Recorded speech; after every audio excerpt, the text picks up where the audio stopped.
Hi, this is Kim, or AdverseCamber42, continuing my playthrough of Disco Elysium on PlayStation 5.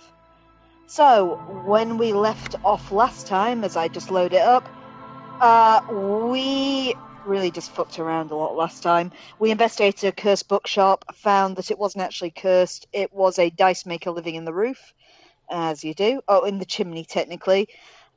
Then at the end, we actually did return to the investigation, and we managed to find all Raphael's notes hidden in the dustbin. So there was that. Oh, hiya, Info Shark. How are you doing today?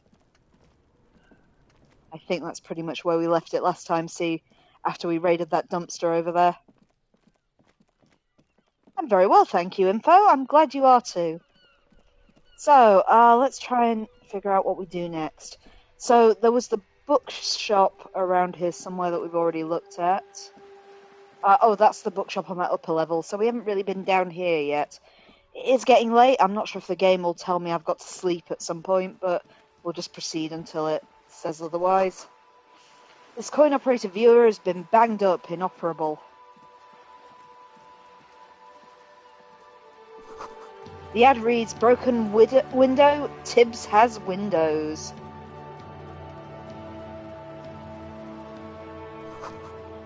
Two, Roundabout North. And two, Capeside Apartments and Martinez Pier. Okay, I guess that's what's over there then. Oh, there's a guy. Bet things I've seen and said. Yeah, I think he's a bit inebriated.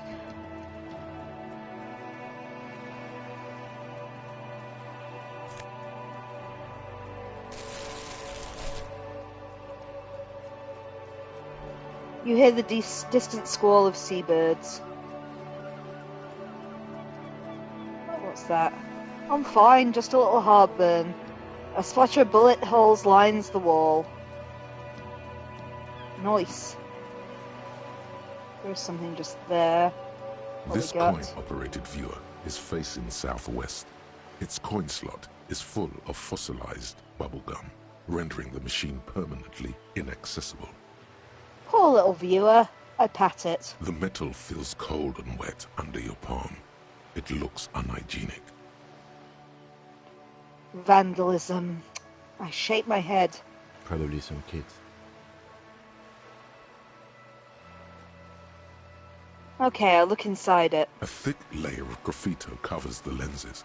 You spell out the word Onuk written on the other side, with N and C scribbled backwards. I shift my focus to the background. Under the graffito, a sea of blues and greys appear. Behind the water lies a coast, studded with concrete and reeds. On it, a church on stilts, lanky weather-worn wooden planks, an X-shaped cross topping its tower. The church looks old and weather-worn. There are no lights in the windows.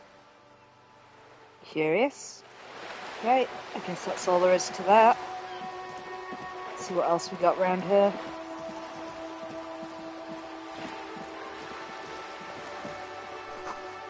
A lonely cormorant surveys the sea, indifferent to your approach. The belly of this boat shines like it was recently painted.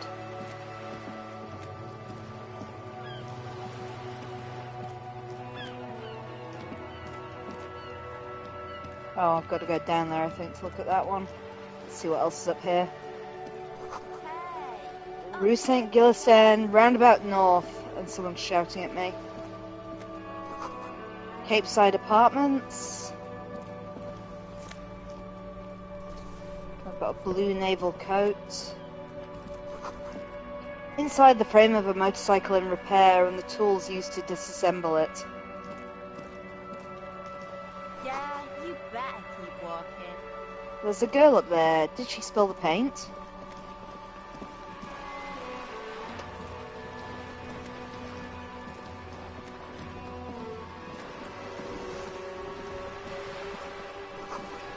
Docking reserved for residents of Rue St. Gillisan 33A. Oh, good. I keep accidentally using those. Someone to talk to. Oh, and emotion. Hang on, I'm having an emotion. Shadows on the water, green plants under the calm surface. Your room in the Whirling isn't much bigger than the sloop. A striking woman leans against the cabin top of her sailing boat, smiling as you approach. Her green raincoat glistens with droplets. A silk scarf is tied around her throat. Good evening, officers. I'm Joyce. She extends her hand in greeting. Joyce L. Messier. I represent the board of Wild Pines, the owners of the harbour. You gentlemen must be from the RCM. She steps closer and holds out her hand over the railing. Joyce L? What does the L stand for? Peyton, my maiden name. Her bony hand dangles from the sleeve of her oversized raincoat. Okay, we remember what the R...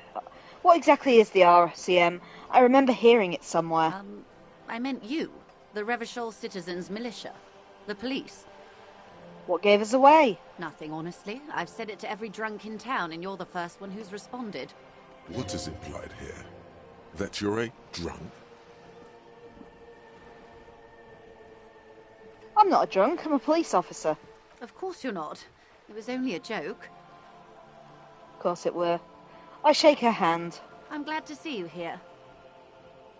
Her grip is tight and cold. She seems relieved. I was dispatched to handle a strike, not a lynching. Anything I can do to assist the RCM in this matter, I will. Gladly. That is good to hear, madame. My colleague will take the lead on this interview. I should let you know that he is recovering from an unusual medical episode. Very unusual. But I can assure you of his ultimate competency. There's a trace of irony in his voice. Mischief, even. The lieutenant is hatching some scheme. How interesting. I wish you a swift recovery. In the meanwhile, you have my full cooperation, and the full cooperation of the Wild Pines group. It's hard to get a read on her precise disposition, but she appears helpful. You're on a boat. Why, yes I am. She looks at the deck under her feet. Green and white sails flutter overhead.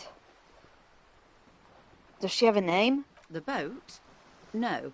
It is called Cordelati 19 because that's the type of sloop it is. The word "it" feels strange. Such a beautiful boat deserves a proper name. A breeze ripples through the sails and tugs at your hair. Below, the sleek, fish-like shape of the hull parts the water. Beneath that, a resounding darkness. You're reminded of something. Or someone. Cool, but your boat really does need a name. Okay. How about Cordelati 19? Why? She taps on the side of the boat. It makes a hollow sound. Because it was manufactured in Revachol East by a company called Cordelati, and its hull is 19 paces long. How about Dolores? Why Dolores?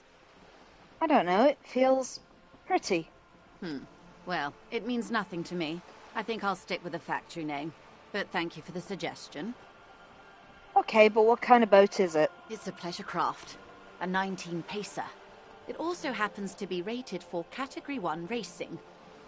Though these days I mainly use it for business. How do you like it? My sloop? I like it a lot. It's the eel's hips, baby.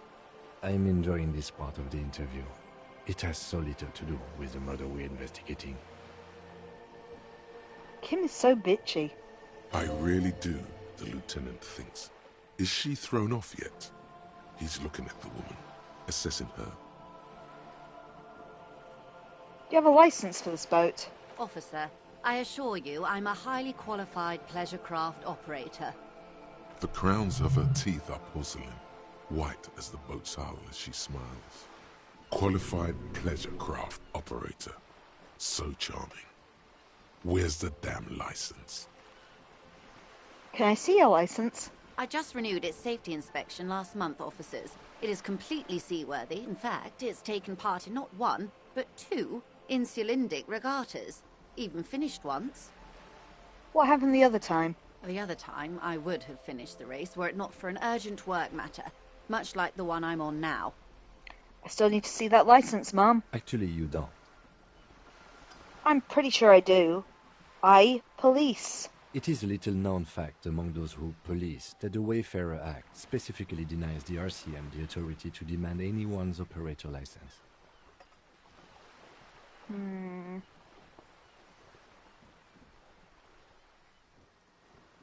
So we can't pull over a random civilian and demand their paper? That's weak. Unless it's their passport. No. Do you want to ask for the lady's passport? You need to save face if you want her respect. Demand that passport. Yes, I'm going to need to see your passport. Of course. She searches the pockets of her raincoat, producing a bundle of documents sealed in a plastic bag. I look at her passport. The woman is silent, smiling while the waves lap against the hull. In your hand, under the plastic, a light blue passport saying, Republic of Vespa. The coat of arms has a lion and an ostrich. Seagent. I look at the photo page. The woman, born in the year 3 in the commune of Revachol, smiles at you. Face adorned with frown lines and crow's feet. The photo is recent. The name reads, Rejoice Leighton Messier. Your name is Rejoice? Yes. But please don't call me that. Why? Joyce is much more efficient. She doesn't like it. Probably a bad memory. Mean girls at school or some ancient lover. You're from Vespa? My husband is. I have dual citizenship. A Vespertine is handier when travelling. Everything appears to be in order.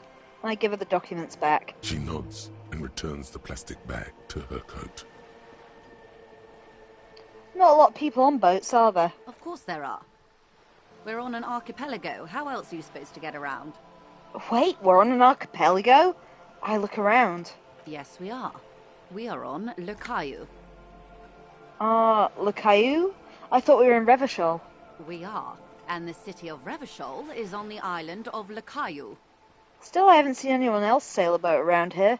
I haven't seen anyone else drive a souped-up Capri Kenema motor carriage either. Actually, that motor carriage has been specially issued to serve as a patrol and pursuit vehicle. It's for crossing long distances in the greater Revachol industrial harbor. It's not a toy. Neither is this. A toy, I mean. It's a machine for crossing long distances in the Bay of Revachol, between the city and the islands. She's having a good time arguing against the law. Too good, perhaps. I think I have a handle on this boat thing. Good. Tell me about Wild Pines. What do you do? What we do? I'm afraid I don't speak for Wild Pines as a whole. It's a giant undertaking. So what do they do? The Pines' core competency is logistics. Container shipping, freight, that sort of thing. See those airships there, blinking? Those are the shipping side of things. And that is the terminal. Another subdivision deals with energy, oil and gas exploration, offshore platforms. She enjoys talking about the company. It would not hurt to inquire more. How much money does Wild Pines have? I'm not at liberty to discuss the company balance sheet, but I can tell you that last year, the company booked more than 20 billion real in revenue. A billion?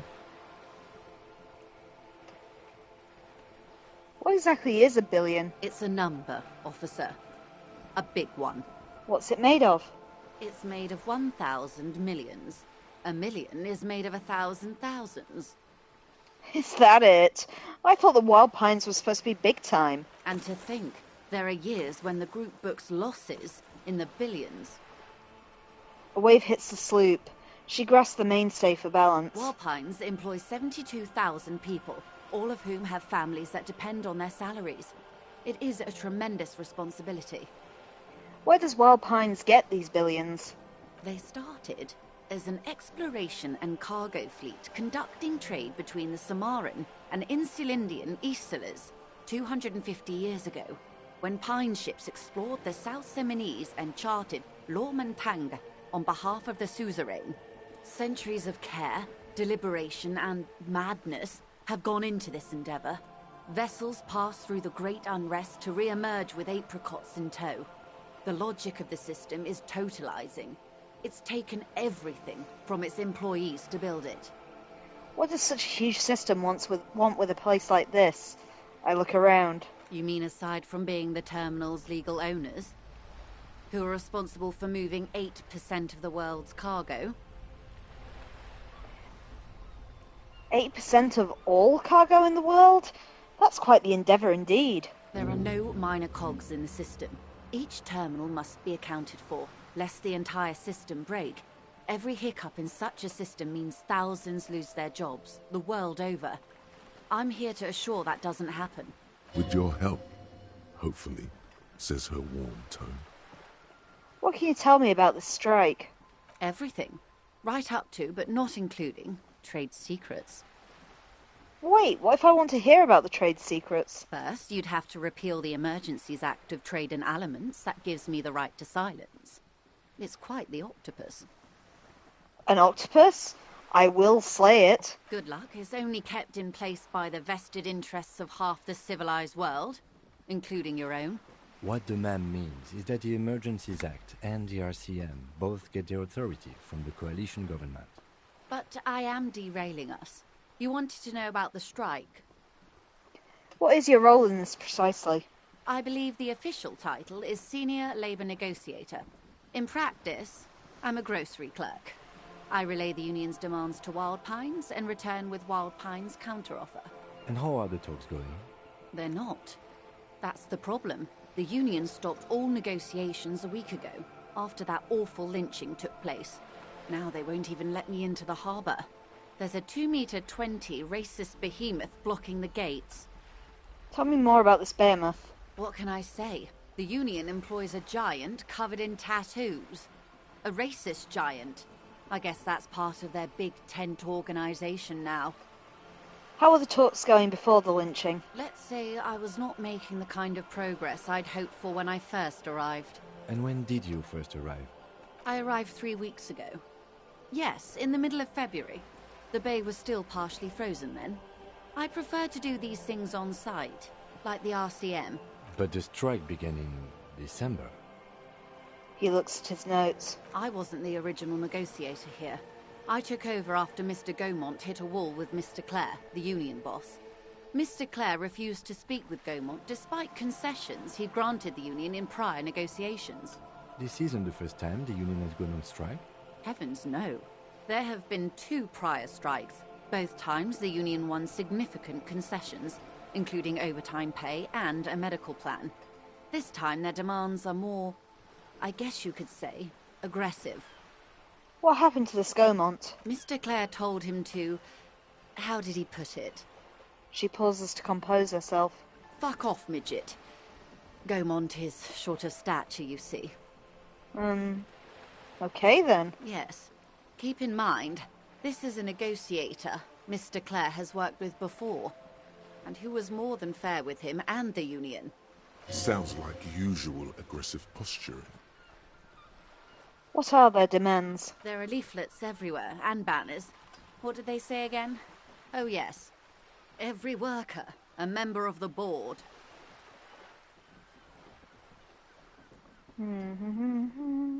I like it. Then you might also like their other slogan. Demand democracy. Oh yeah, that is a good one. Personally, I don't think it has the same pizzazzo as every worker, a member of the board. What exactly do they mean by it, though? What's the demand? It's quite simple, you see. Every time the Wild Pines group makes a decision, about what? About anything, really, it needs the signature of each of the 2,200 workers in its Martinez terminal. Just so you understand, this is but one of 22 terminals owned by Wild Pines.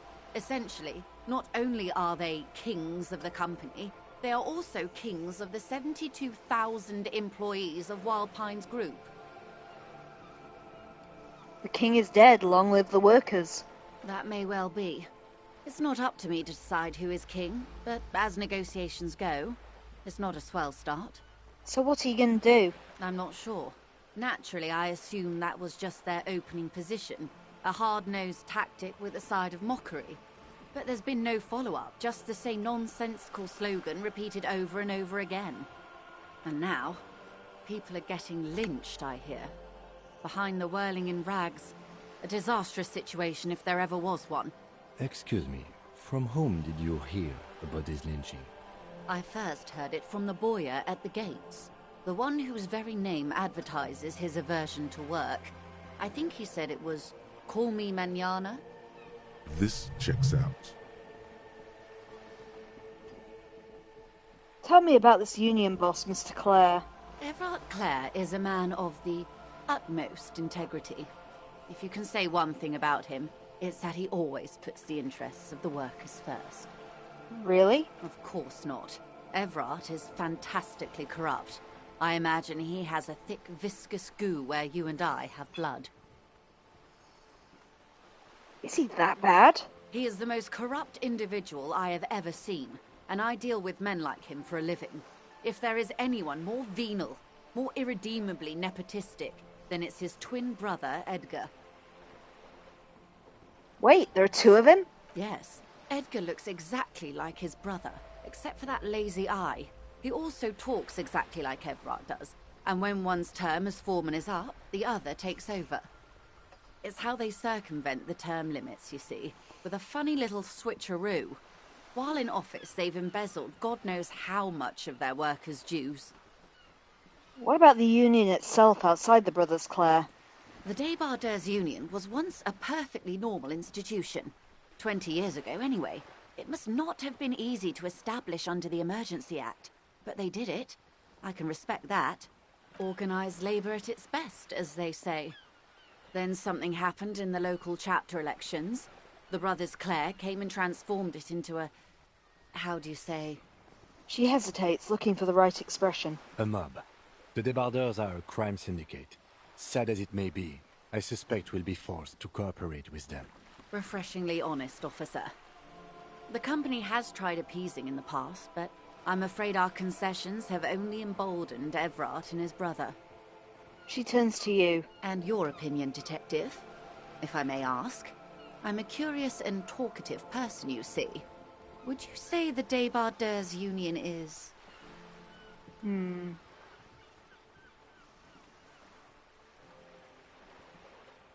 An effective advocate for the rights of the local working men. Why do you think so?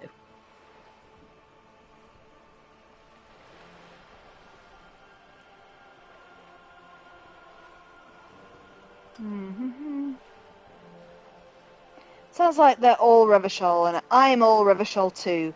To hell with the rest. I suppose you are, officer. All Revachol. But enough about Everard. What else can I tell you about? One more thing, you said something happened in the elections. I'm glad you asked. There was a woman, the previous forewoman of the Union. She disappeared. Disappeared? Yes. On the last day of the local chapter elections, her daughter phoned in and said she wasn't running anymore. Or coming to work. Ever. End of story. Eerie. Downright haunting, if you ask me. The Wild Pines suspected foul play, but what could they do? It was a union matter. The point of the presentation is, these kinds of things happen around the Clares.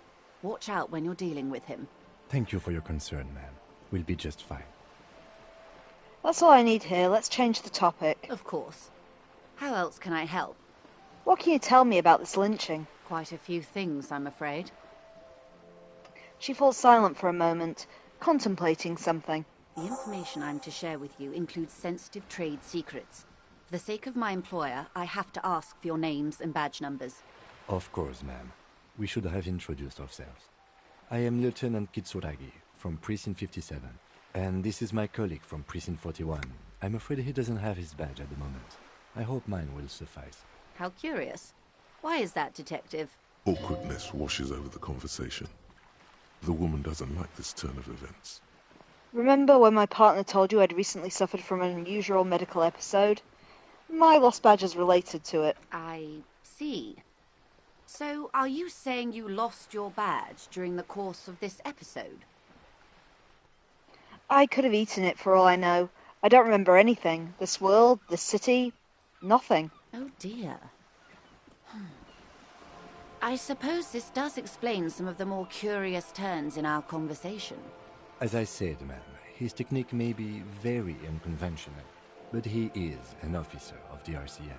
Of course, I sympathize. But I'm afraid I simply can't share anything more until I've seen that badge. Hang on. She's a professional negotiator. She should be open to some sort of mutually beneficial arrangement. Okay, suggestion. We've got a high chance there. How do I negotiate my way out of this? She's a negotiator. Just float a favor at her. Insinuate. Surely there's some other way to demonstrate our law enforcement credentials. I will be frank with you. If I'm going to break protocol, I need to be able to justify it to my superiors. They're going to want to see something very tangible. You're in, but expect her to drive a hard bargain. Like what? Reports from inside Terminal B suggest it's a hub for the local drug trade. This is an open secret in Martinez. The Union controls the terminal, so it goes to reason.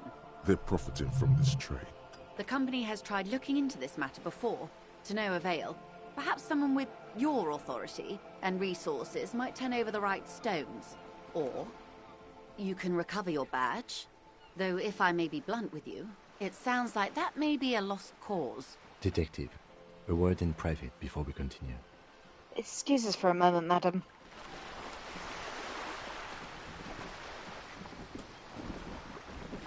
This is not going quite as I hoped it would, Detective.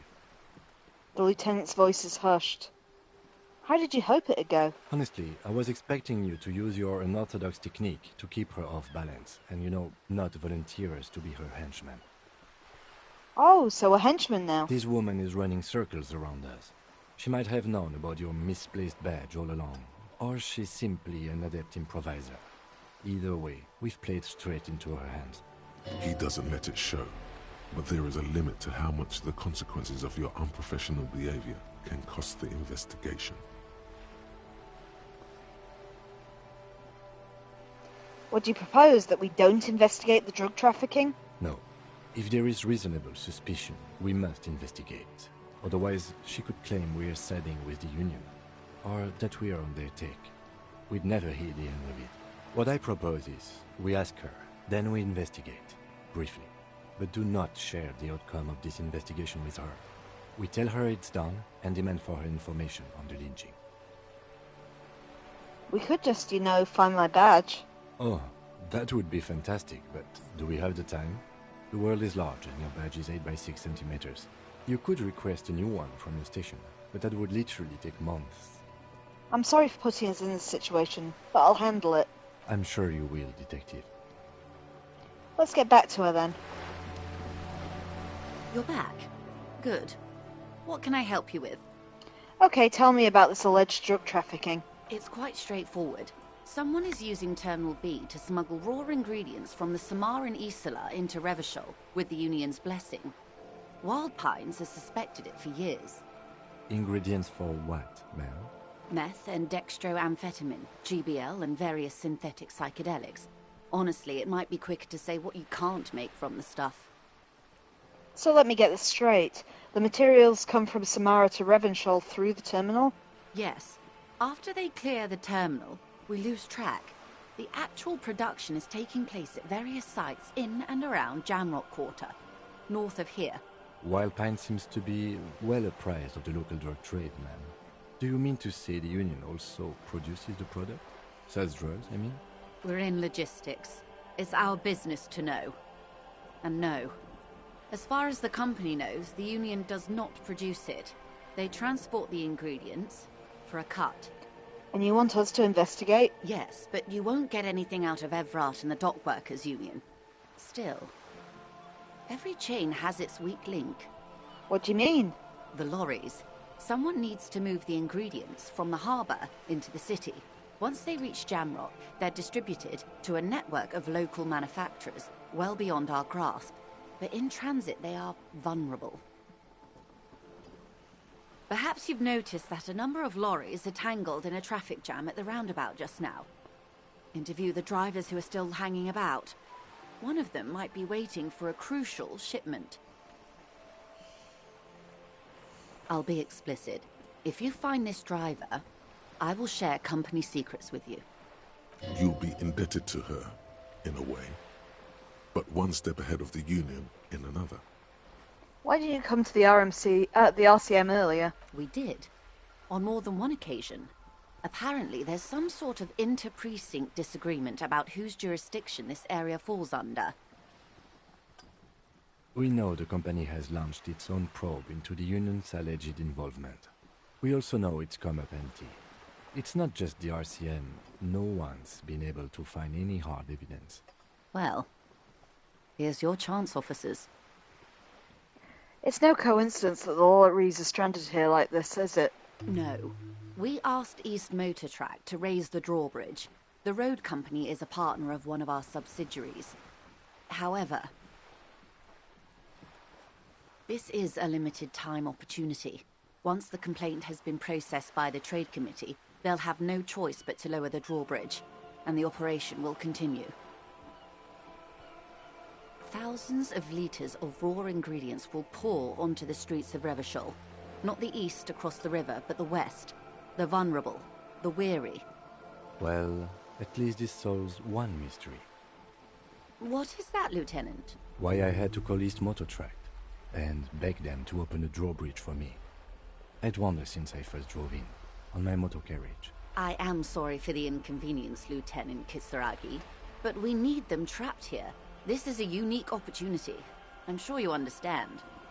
What proof do you have that the Union is involved? How do you think they're financing this strike? There are thousands of unpaid dock workers going strong for the 4th month straight. There was a shakedown of local businesses preceding the strike. Many were squeezed to bankruptcy to fund it. With all due respect to these desert cacti, the contents of a few cash registers cannot provide for 2,000 men. The local businesses can scarcely provide for themselves. So you think the strike is being funded with source ingredients for drugs? Precisely. Smuggled out of that very gate at night, most likely, then loaded onto lorries and driven to Jamrock. You simply need to find one driver who will open up to you. It sounds like she tried looking into it herself, but she's clearly not the type your typical lorryman would confide in. Okay, I've made up my mind about the smuggling investigation. Yes? We will take this case, probe the drivers, and see what it yields. Excellent. According to my reports, there are at least 3 lorry drivers lingering near the roundabout. Hopefully one of them will know something. It may come to nothing, or it may just blow the case wide open. I can keep the drawbridge up for a few more days at least. You should have the time you need. In the meantime, let me know if there's any other way I may be of assistance. Do you know something about these tattoos? I show her the photo. That's the man who was killed. I'm afraid this is a discussion for once we've cleared the lynching question. So you do know something about the tattoos? Better not tie the 4th day to the Bat's day on this. I hope there is something else I can help you with. She wants to answer the question. Protocol keeps her from it. You seem smart. I need someone to give me the lowdown on this reality we're in. This reality? She pulls her she pulls her hood closer to her neck. The aim is to gain a deeper understanding.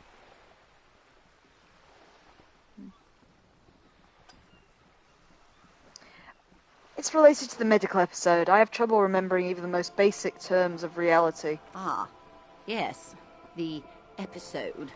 Sounds like an acute case of encephalopathy, now that I think of it. She puts down her thermal cup and looks at you. Don't be phased, madame. He functions perfectly well. He only needs a lowdown on all of reality. We may be here a while then. Ask away, officer. I'll help however I can. All right, we're in. I know these all look good, but begin with the first, okay? Where are we? We're in Martinez, baby. Uh-huh. And what is Martinez? Martinez is a district of Revachol. A very small district tucked away near the industrial harbour.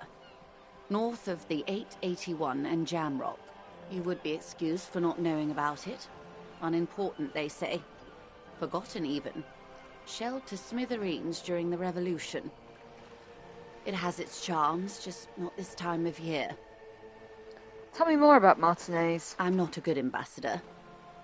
I've only been here once before, as a teenager. Not a lot has changed. There are ruins, a terminal, fishing boats, reeds, boys with boxy shoulders. This place used to be a province, a workers' resort before the city swallowed it and the artillery did its work. The reeds are the real star of the show here now. The further down the coast, the wilder it gets. You mentioned a sea. What sea is this? It's not really a sea, it's the Bay of Revachol. And the bay feeds into the ocean. Are we near the ocean? Yes. We're on an island in an ocean, the world's largest body of water, the Insulindic. Vast, lukewarm and unknowable, flowing in and out of sight. What's the name of this island? Caillou, as you already know. Imagine a pebble. A smoothed-over pebble amidst a great blue sea, misshapen, cracked. The cracks are the River Esperance. We're in the delta of this river, on the 6th branch, the Martinez distributary. It is clear this pebble is of enormous value to her. Okay, that's Martinez, but what's Revachol? Revachol? Revachol is what you call a city. What kind of city is Revachol? The great kind.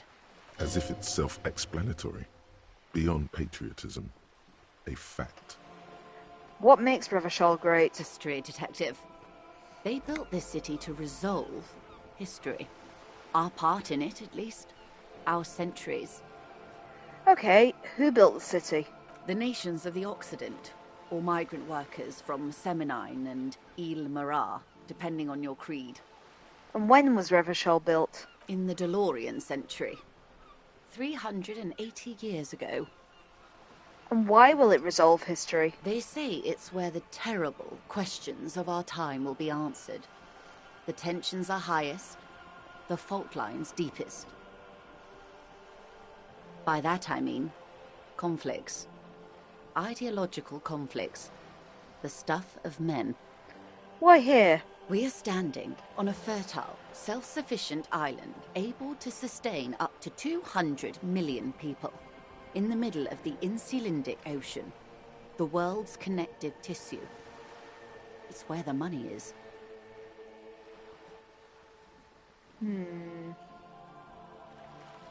So we're pretty much the centre of the world. Oh, we're quite a way off.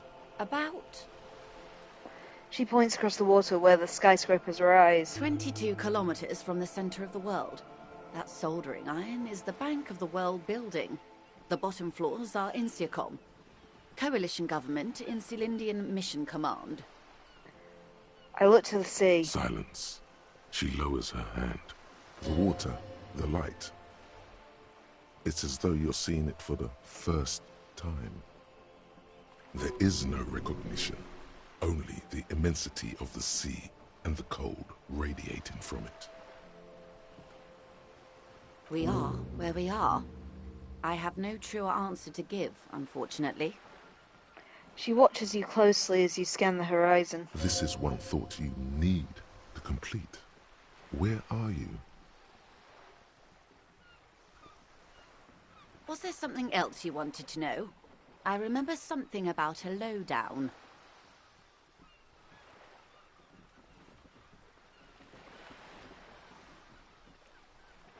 This has been informative. Thank you, ma'am. I'm sure my memory-impaired partner has many more questions to ask, about even more fundamental aspects of reality.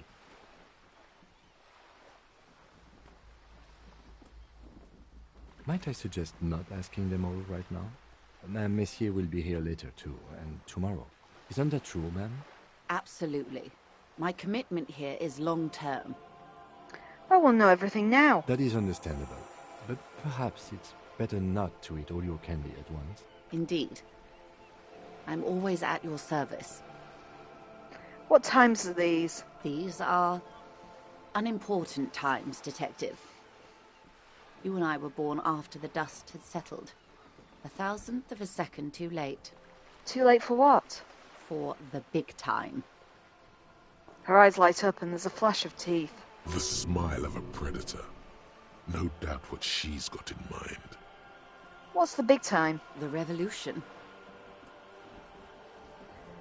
And what is this revolution I keep hearing about? It's quite easy. Every 100 years or so, our species gets together to decide what's next, who gets shot in the head, and who gets the mineral rights. It's a real kerfuffle. Who got shot in the head? Those would be the communists. Generally speaking, 40 million people got shot in the head during the World Revolution. But the communists, they all got shot in the head. She's not gloating. It's a relieved celebration. Oh, and the anarchists too. They shot them well. So well, one forgets they even existed. Did they ever? Before they got shot themselves, they shot 2 million people. That's a tragedy. Yes. The Red Deluge. The Insulindian Deluge, they call it. Anyone else get shot in the head on the opposing side? Oh, lots of people. Even the king got shot in the head, or thrown beneath a horse, or drowned. Accounts differ. It was unceremonious. Just as well, he wasn't actually the king. Just the king's nephew. The real king abdicated and lived out a long and productive life as a venture capitalist in Grad.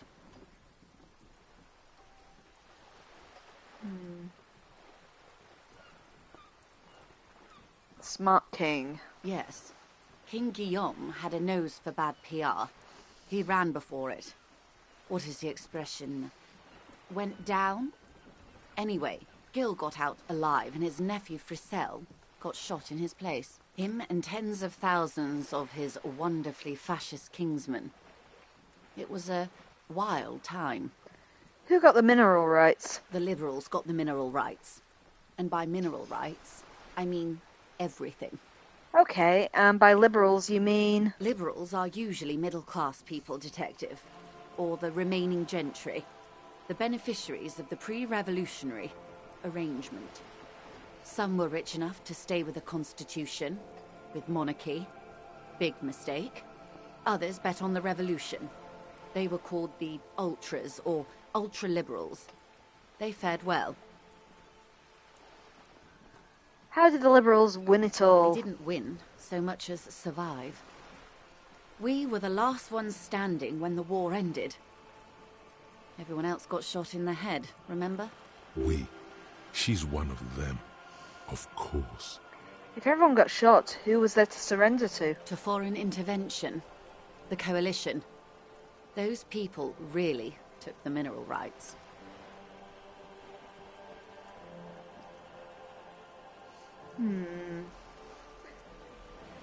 Wait, you just said the liberals already took everything. The liberals took everything that wasn't nailed to the ground. The coalition took the ground. The ocean, the laws, and the people. Who are the coalition? The coalition of nations. Grad, Mesk, Vesper, Messina, Oranje, and Sur-la-Clay. The armed center of the world.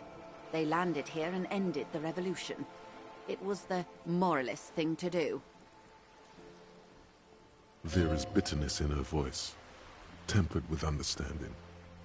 She is critical, but ultimately understands the cause. Moralist? The moralists believe in keeping everything exactly the way it is. They believe in mineral rights, and not shooting people in the head. At least not in the same manner and volume as the others do. They are the long-standing provisional rulers of Revachol now, the coalition government. The rulers of Revachol, and also the world. These guys are strong. This is their zone of control. They embolden the RCM with crumbs of the same law they took. Technically speaking, you are a moralist.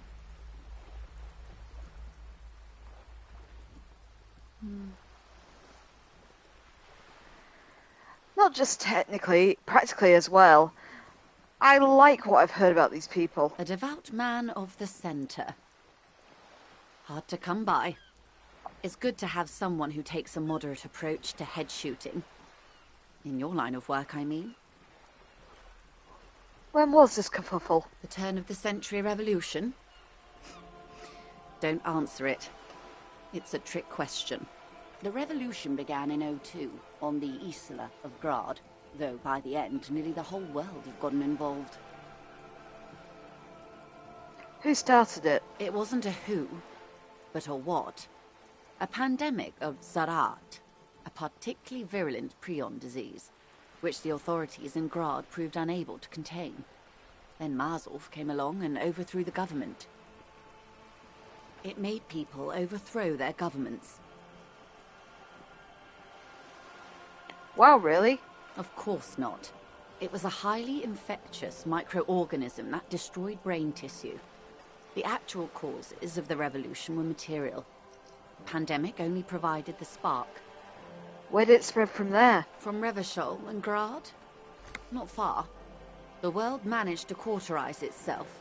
Marzov's government was overthrown in '08, and the coalition crushed the Revachol commune 2 years later. It was the end. What came next? Why? You and I, officer. Our lives in the zone of control. Something tells you her life and yours are not that similar. Maybe it's because she has a boat and you have that necktie? A pair of pants? Our lives are very different from each other. No doubt. But we share the same time and position on the planet's crust. That counts for more than you think.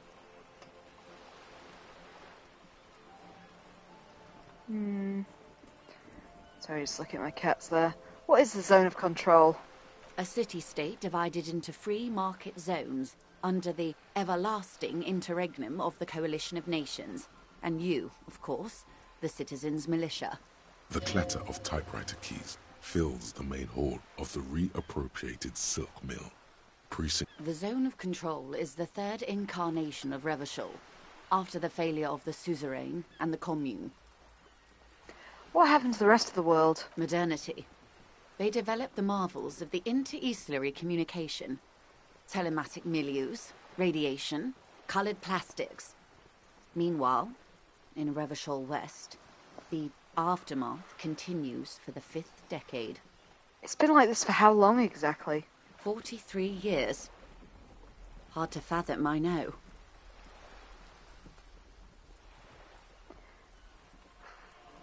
What have we been doing for all that time? The 20s saw a decade of urban war, west of the river levelled, offshore platforms in flames. Still, it's regarded as an improvement on what came before. '08 to '19 was simply hell. And after that? The 30s? Things settled down in the 30s. Revachol East transformed itself into the world's largest tax haven, with the international community's blessing. For the first time in a long time, it seemed like things were going somewhere. Were they? No. It was a market mirage fueled by cocaine and quantitative easing. The 40s dispelled it like a cold splash, an Isla-wide hangover, you might say. And here we are. Welcome to reality, baby. From the looks of it, the 50s haven't been much better for the zone of control. You can see it in her eyes. Days slipping away. You don't seem to be thrilled. I've no right to be dissatisfied. This shirt is Barbara Muscova, this raincoat is impervious to rain and is guaranteed for 100 years. My daughters will wear it. No, it's just... we could have had so much more. Every one of us. If only we played it right. What would you have done differently? Good question. What would you have done differently? No, her first. I asked you, who are you in all this?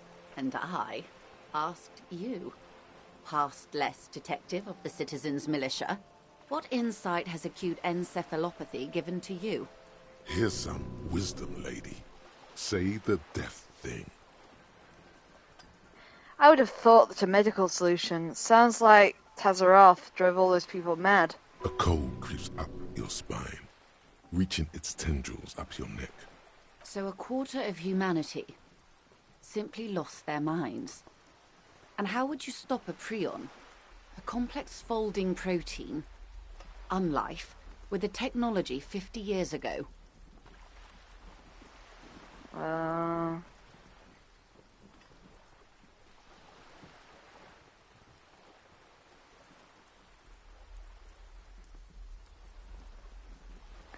With privatised healthcare and a ethic that does not turn your brain into sponge. The wind stops, and for a moment, there's silence.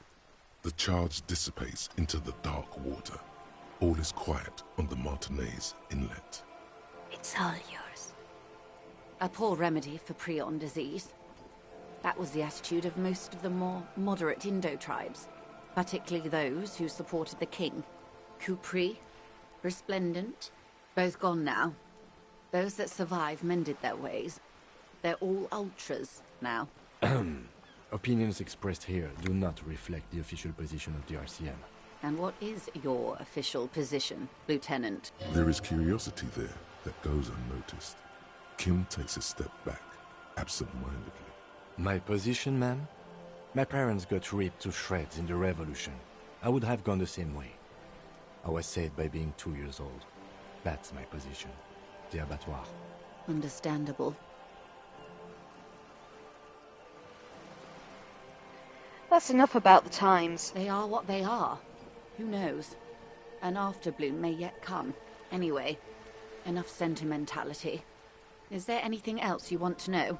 Not so fast. Who is she in all this? Ask her who she is. She owes you an answer. What is this acute encephalopathy? It's a neurological disorder caused by a lack of vitamin B in the brain. Symptoms include a retrograde amnesia. It's quite serious. You should get yourself checked out. She conveys it in short, cold bursts, trying not to invest too deeply in the condition of this doomed detective. In case he goes down later, souring the entire portfolio. I know you've got a lot riding on me. I won't let you down. It's not just me, Detective. All of Martinez has placed its chips on your success. I pray we've all bet wisely. What causes encephalopathy? Well, it's either bariatric surgery or long-term alcohol use. Oh, it's probably from the surgery then. That seems unlikely. What this boils down to is, this reality thing is stupid. Blow this joint, grab a bottle, and drain that shit right down your throat. Yes, and perform autoerotic asphyxiation on yourself with your funny necktie, out in the open somewhere. You got it, necktie? Wait. This reality thing is the only game in town. It's probably in your interest not to blow it.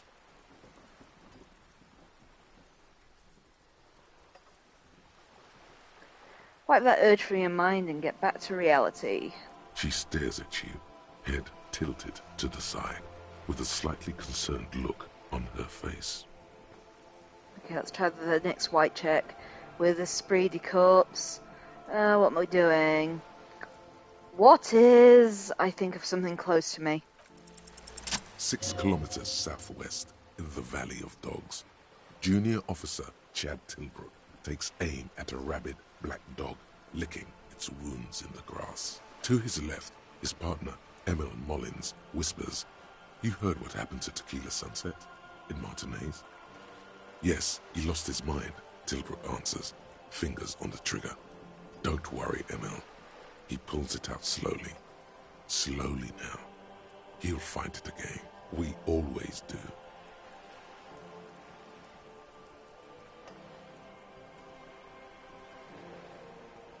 What am I? You? You're an officer of the RCM. The Revachol Citizens Militia? Preciso mundo.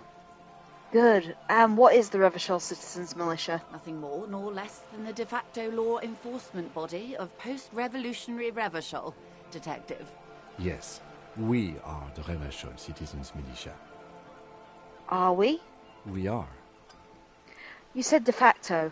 Yes. That means not de jure. The RCM acts in what is poetically called the twilight of international law, both at the behest of the coalition government and to its chagrin. What do you mean? The RCM's responsibilities are defined by the Emergency, Wayfarer and Aliments Acts, 3 pieces of legislation keeping the city in a, let's be honest, laissez-faire stasis to the benefit of foreign capital. All 3 are good to know when we are out policing. So I'm basically one of the good guys. There's nothing basic about your role, Detective. It's true that the RCM keeps everything the way our seemingly permanent provisional rulers like it. She leans in. Yet, on the other hand, I know these people. I deal with them daily. Let me tell you, dear, they are not fans of you. Why? The post-revolutionary decade was a disaster for the coalition government. Revachol in the 20s was hell, especially on the west side of the river. Gang warfare, a botched privatization scheme, a nuclear pile meltdown. They called it the international zone because no nation wanted to claim responsibility. The RCM restored peace where the coalition failed, a true blue citizens' initiative. They will never forgive you. That's somewhat of an exaggeration. In reality, ours is a mutually beneficial arrangement. Revacholians get to keep the peace in Revachol, and the coalition doesn't have to worry about it. Anyway, sorry to intrude. Please continue. Yes, Lieutenant. Permit me to conclude with this. Who you are, to me, is the police. The only legitimate law enforcement authority in Revachol. Thank you, ma'am. And if those authorities drink so hard they need help recalling the basic terms of reality, well, I'm here to help. What was the RCM again? Nothing more nor less than the de facto law enforcement body of post-revolutionary Revachol, Detective. Yes, we are the Revachol Citizens Militia. Are we? We are. Yes, It's that just what we means did last time, not wasn't it? de jure. Permit me to conclude with this. Who you are to me is the police, the only legitimate law enforcement authority in Revachol. And if those authorities drink so hard they need help recalling the basic terms of reality, well, I am here to help. I want to know what you are. She won't maneuver her way out of this one. What are you? I am the vilest of the vile. A traitor. A devourer of nations and infants. I am an ultra. It's sharp. Wait, what's an ultra? An ultra-liberal. It's a type of liberal. From the revolution. It's, not the moderate kind. Dios mío, I draw a class. A liberal. Yes. I am the nether creature of the Forbidden Swamp. I pushed the king under a shit wagon and betrayed the revolution. My kind surrendered the nation to financial colonists. I can see you thought our kind were all extinct. After all, no sane person identifies as this anymore. Not in broad daylight. I can see we're not so different, you know. Tell me, now that I've uncoiled myself, do you find me frightening? In her green eyes, you see a mixture of truth and self-satire. Decades of guilt and pride. Forgive her, but only because you like pearlescent teeth and those light green eyes.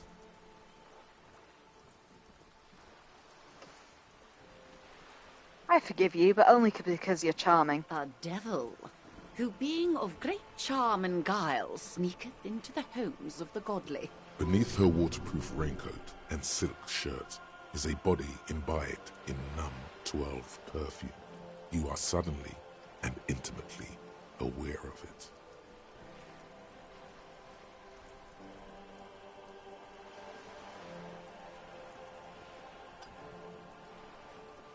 Okay, guys, I'm calling in a favor from you. Because I know which option I want to press. So, how Well, how very subtly flirtatious would you like me to be with this woman right now? I'm sure that one of those options will go really well. You're saying unsubtle info. Right, I'm going with what I want then. So, wanna fuck? Steal, kill, and destroy. That they say we've been doing for over 4 decades now. Perhaps regrettably. I've had my fill for this century. Oh, damn it. In any case, I'm glad we can remain collegial despite my scaly bulk, and my perverse need to infiltrate and betray both kingdom and revolution. When the dust settled, the liberals were the only ones left to clean up the mess. By virtue of their survival, they were handed enormous power to shape the future. This was all our last generation managed. Would you have done something differently? With due respect to our overlords, the eternal caretaker government that keeps Martinez a monument to the efficacy of its artillery. While a gentle wind sweeps the streets in the rebuilt east, light drizzle washing it clean, lights go up and motor carriages circulate the tracks. I would not have relinquished sovereignty to the Coalition. Not here in Martinez, and not in the Stella Maris or Delta Beachheads either. If not for my own sake. Then for my daughters. We had an obligation to defend our sovereignty. We should have burned the whole Isola down rather than let them have it. Dark orange flames reflect in her green eyes. An oil fire on the ocean. You're a smart woman. Perhaps. My intellectual vanity will be my undoing. You're a patriot? Yes, I suppose I am. But I wouldn't be a patriot anywhere but here. Seditious talk, man. The lieutenant puts down his notes and gives her a look. You have daughters? Yes. Whatever else I am, I'm also a mother. And a wife. Now, shall we return to reality? What is this? I spread my hands. A bird? A sphenicid? A flightless bird of the polar regions? Keep guessing. Some sort of krill hunter? No, wait. You're an ancient ruin. A symbol of hubris and decay. Half submerged in some salty sea. You saying I'm ruined? Of course you're not, my dear. I'm just terrible at guessing games. I meant, what is this place here? Ah. This is the pier of Rue de Saint-Ghislaine, 33A, where the tenants have been kind enough to rent me a slot or two. What is Rue de Saint-Ghislaine 33A? A pre-revolutionary tenement. Old buildings are called tenements, you see. And new buildings, bâtiments. After les bâtiments nouveaux. But 33A and 33B are not nouveaux. They're old. She looks at the crumbling facade. This one used to be 8 to 10 stories tall. A real high-rise by the standards of the last century. Built to mirror the skyscrapers across the bay in the Delta. That was before the war, of course. Who lived in them? Mostly the urban middle class, I believe. This was once primo real estate, before the cannons lopped 4 or 5 stories off. Splat, splat. From a dilapidated balcony, a young girl in odd clothes gives Joyce the evil eye. A red paintbrush held to her throat. Wonderful.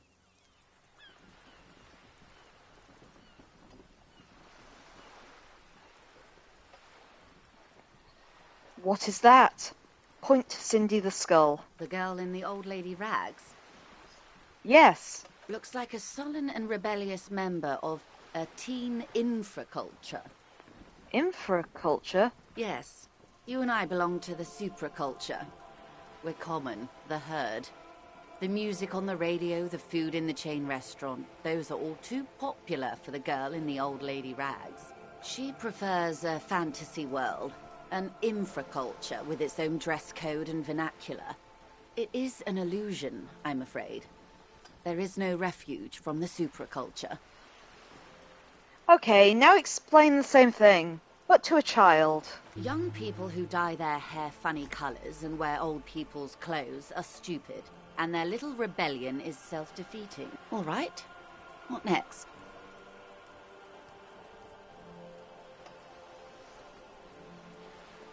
Okay, we've got next to no chance of succeeding that, but we'll give it a go anyway. It's a white check, so we can retry it later if we want. A strange coldness comes over you as you look at the world. The waves sway the sloop slowly. That's all.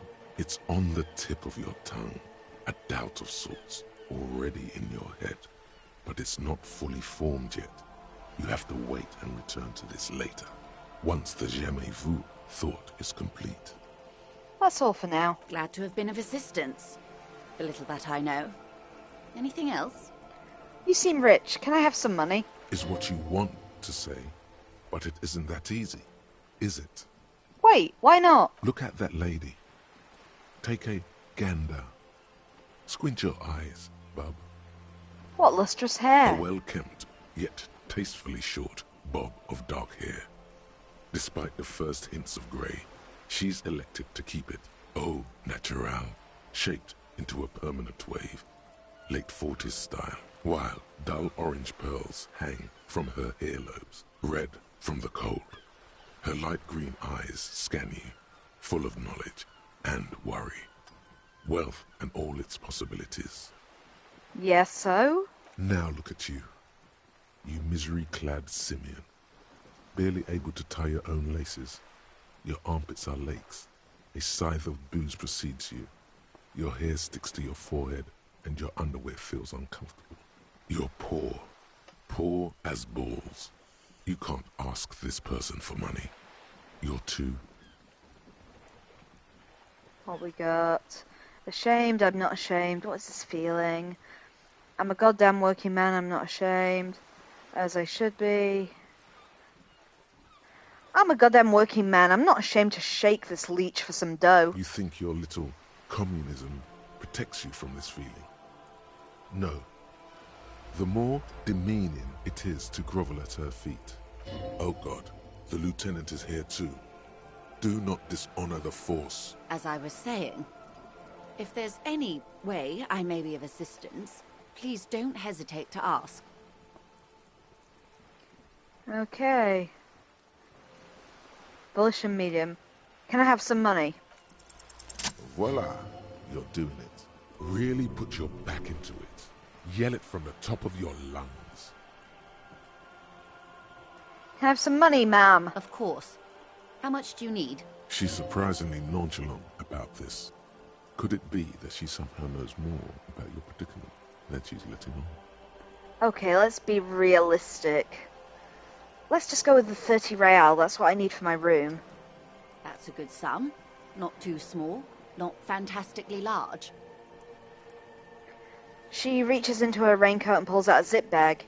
In it you see paper notes arranged like black gills. She removes a few notes and hands them to you. The paper is cold and oily to the touch. Whoa, whoa. Did you see how easy that was? Ask her for more. Toot toot, train to Moneytown. Nay, 'twould be dishonourable, and my honour is my life. Can you eat honour? Are you an omnivore? Give me a break. So, I hope I didn't just bribe you, officer. It may not be technically illegal under the Emergency Act, but still. I am an honourable policeman, one of the few good men in Revershall. You're right, ma'am, that donations are permitted under the Emergency Act, unseemly as it may be, as long as they are properly logged with the precinct. Which he most certainly will do. Now, how else can I help the RCM today, besides supplementing its salaries? Thank you, that's all for now. Of course, I Detective. leave. Take care. Some kind of superstar. Oh, I finished a thought. Okay. What we got? They say the world isn't ready for a rock and roll cop. No one wants their state monopoly on violence to be mixed with celebrity worship. They claim to know it would be dangerous for detectives to rise to the ranks of demigods and have sexual encounters with barely legal cover girls. It would be insane, they say. To all this, you say, fuck off and die, in a cool voice. You people have no idea how good these cops are gonna get. They're gonna crack 20 cases a day.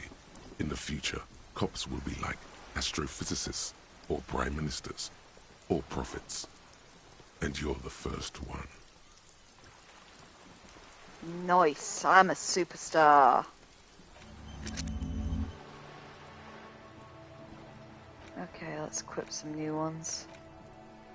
Actually, I might just spend a skill point to unlock another one so we've got a bit more.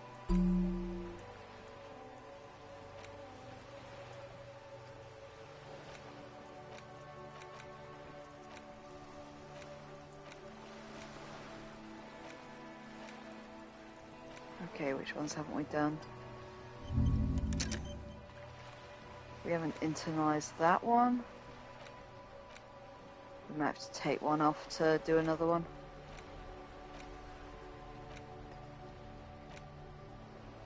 Or can we unlock another? No, we can't yet.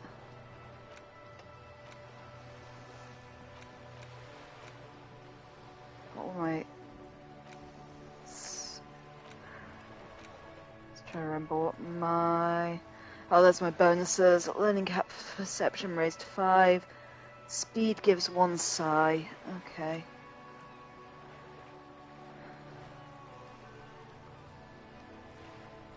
Bonuses from thought. Left wind dialogue options give 4 XP. That one's not great, actually.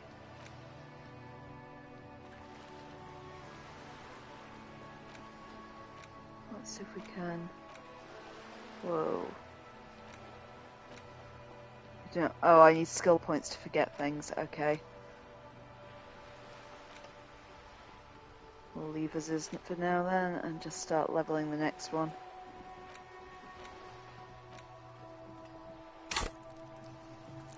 Okay, there's all my skills. I think I picked up some new clothes. Let's see what it's like. Suggestion half-light. What's my... What is it? Is it a shirt? No, it's a coat. What's my jacket like?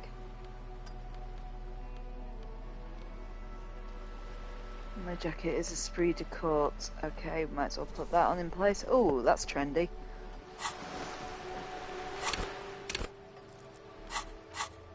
And we got a ton more quests. But let's go pay for my room for the night. Because I did threaten to arrest Garter and he lowered all my prices. And we're getting really late, so I presume we're gonna have to, like, sleep or something? I don't know. Wow, I can't believe it took over an hour to go through all her text options. She was one talkative character.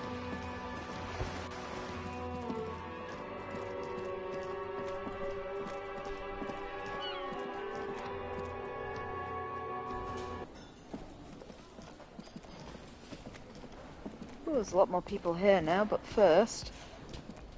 Can I help you? What was the paying option? Here's your trash container Thanks. key. I hope you found what you were looking for. I found the victim's clothes. How strange.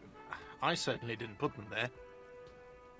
Maybe you don't remember putting in there. Maybe you were sleepwalking or in a fugue state. I think fugue states are more your forte, officer. Could someone on your staff have put them in there? Sylvie had the keys before I got here, and I can vouch for her. I can vouch for all my staff. None of us would tamper with the crime scene. Who else has keys to the trash container? The trash collection service? CS Municipal. I don't see why they would put anything in the trash, though. Ah, the elusive CS Municipal. I doubt we'll be able to track down who was sent here last and when. This will have to be one of those little threads that solves itself down the road. On Clinton Street, near the Boogie Street Diamond, a small truck rattles down an alleyway. It stops by a rusted trash container. 2 men, their faces rough and swollen, jump out. They look at the container despondently. Thank you anyway. Thanks, let's talk about something else. Yes? So about that money I owe. Yes. Have you got it? Yes, I have your money. Well?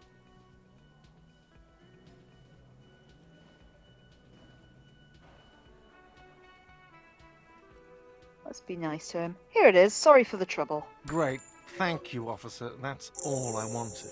Payment for services rendered. If you continue to stay here, I just ask that you please pay your nightly bill in advance starting tomorrow.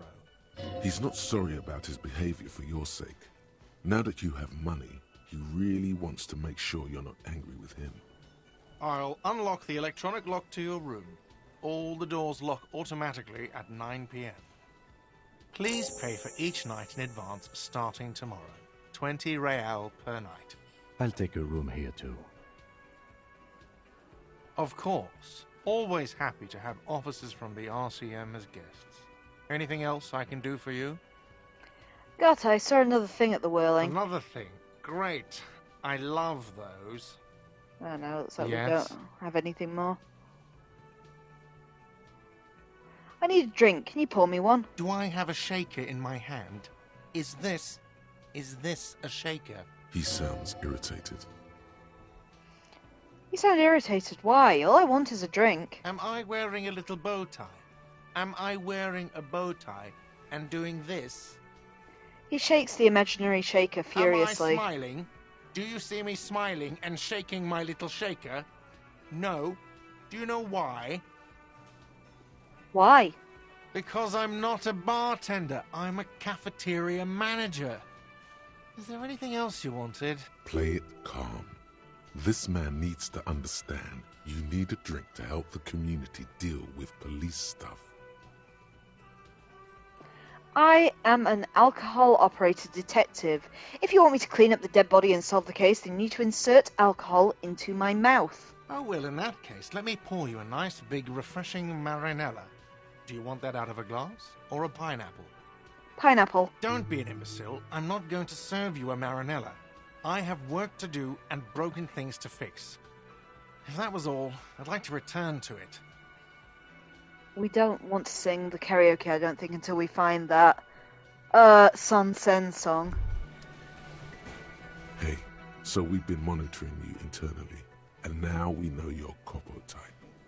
Wait, there are copper types? Yes. Guess what's yours? I'm kind of hoping I'm the superstar cop. That is only a ludicrous daydream. Guess again. You're the...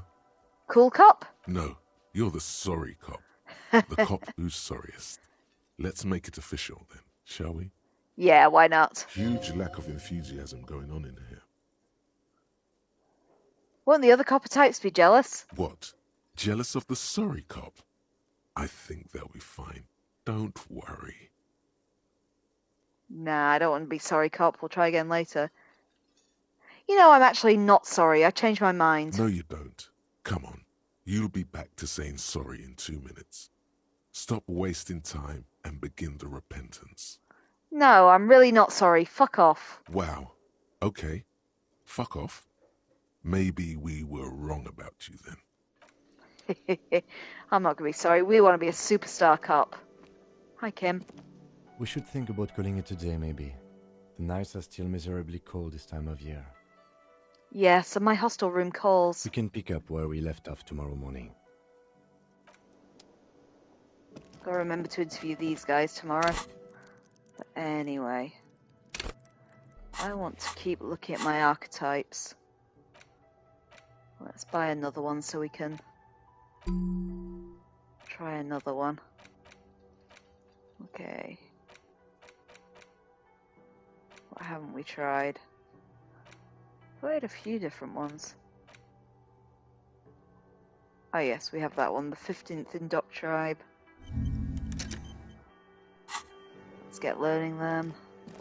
Okay, Kim wants to go to bed. We'll remember to interview the guys down here tomorrow. So that one's my room. This is the door to the room you redecorated. Good night, Lieutenant. Just a moment. We should talk about our progress on the investigation. Let's All go right. out to the balcony. Alright, let's go.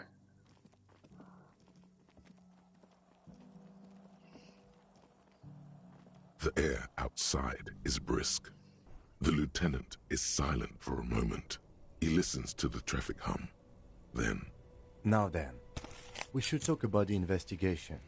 But I also feel you're a bit hazy on the RCM. Our role here, our rights, our jurisdiction, basically. He lights a cigarette. I didn't know you smoked, Kim. I have a cigarette every night when I go over my notes. It's something of a ritual. oh man, he looks so devastatingly cool with that cigarette. I think I might want to pick up smoking. Do you have any more cigarettes? I apologize, but I only brought one with me. I have exactly one cigarette every night while going over my notes. How did you get so cool, Kim? You mean this? This isn't cool. It's an unnecessary trial of will, and unhealthy. He flicks the ash. Keeping the habit within the parameters he's given himself takes a lot of focus. It would be easier to simply quit. Yes, it's been a long and eventful day. How do you think today went?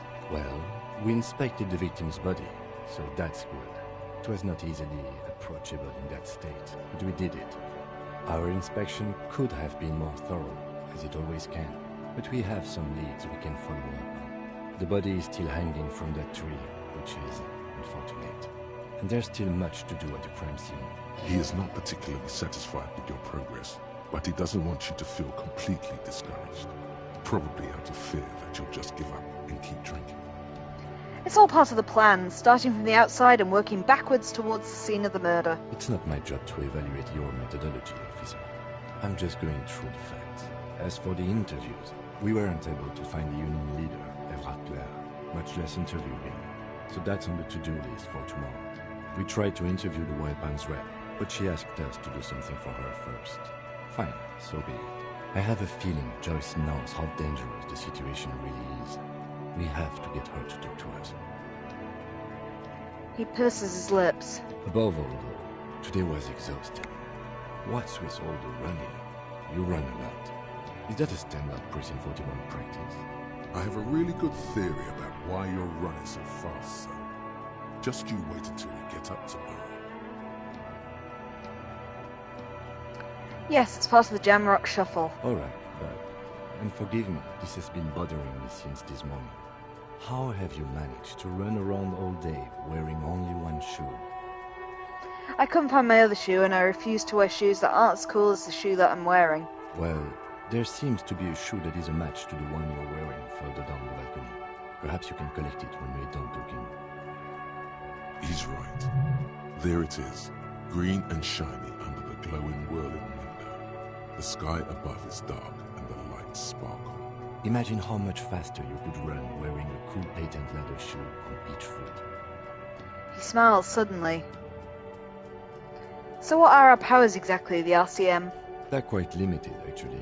The power officers of the Rebachol Citizens Militia exercise most frequently is imposing fines of up to 1,000 real for offenses, in accordance with an interdepartmental schedule. 1,000? Why not more? The RCM's primary role is to ensure safety. We are not really supposed to play any part in the economic structure of Rebachol. Wouldn't that be an easy power to abuse? Yes, although indirectly, as citizens can always request records from their local station.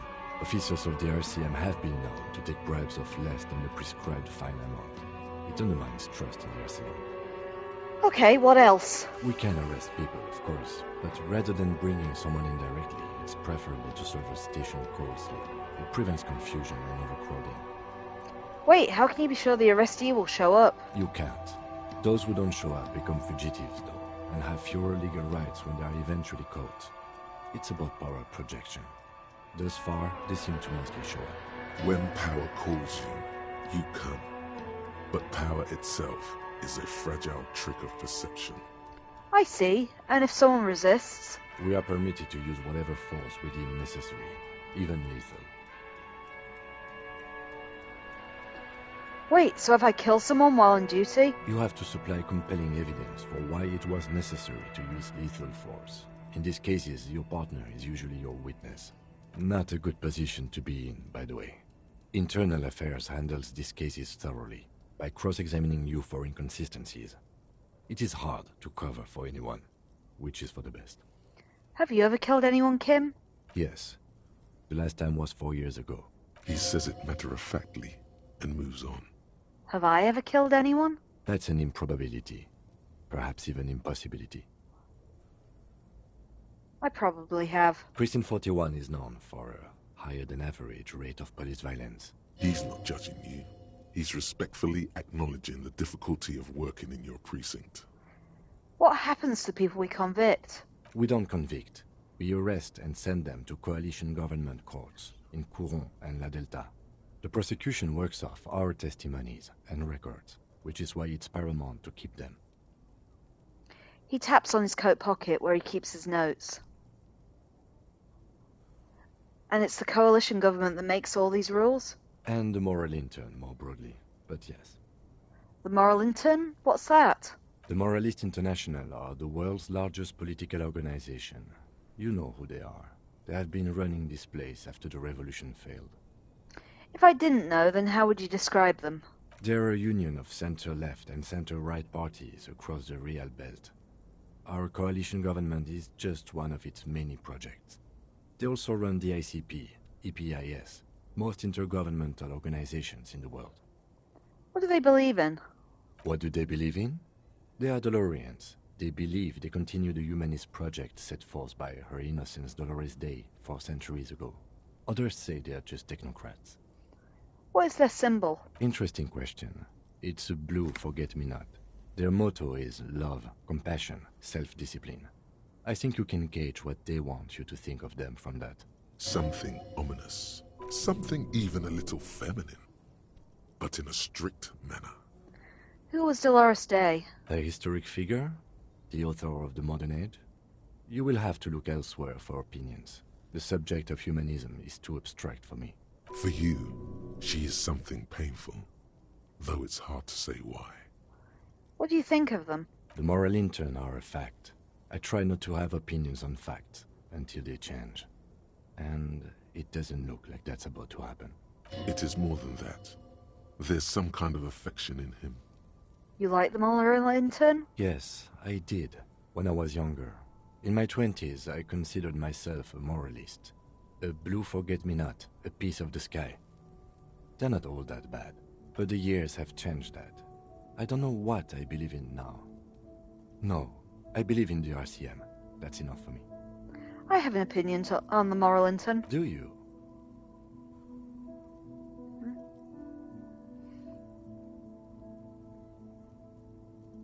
Okay.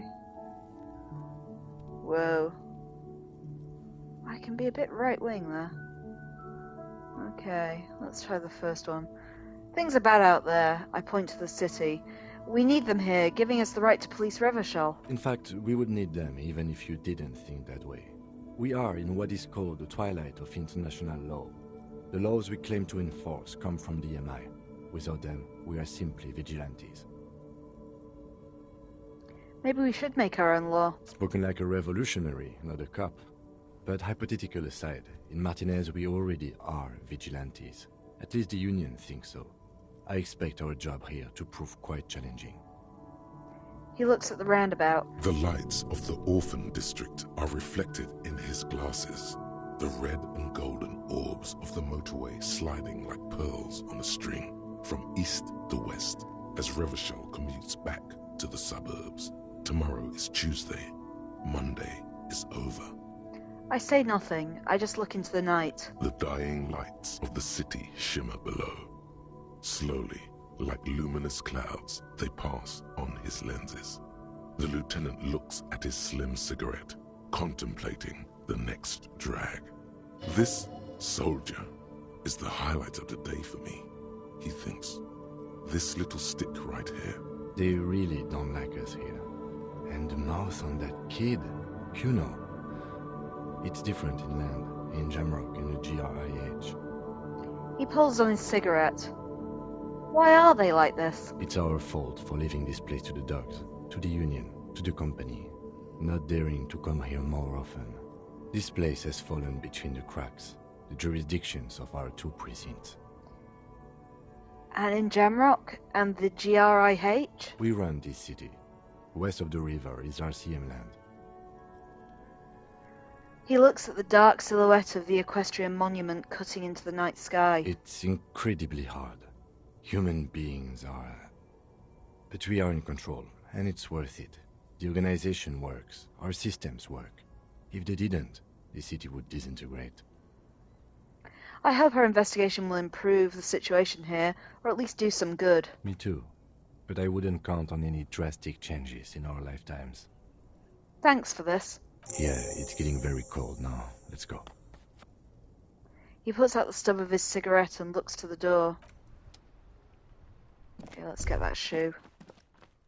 A gust of briny wind washes over you. Yeah, got my shoes. There they both are.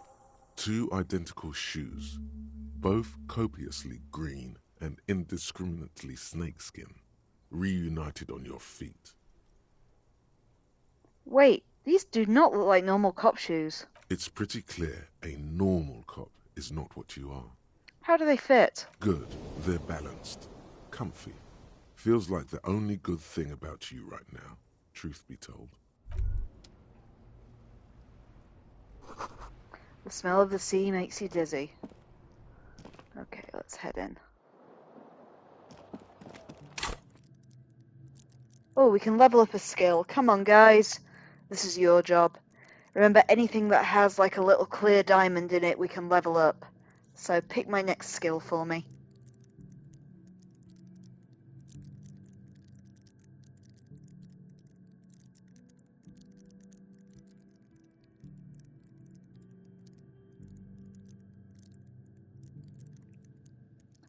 So to elaborate, let's see what you can pick.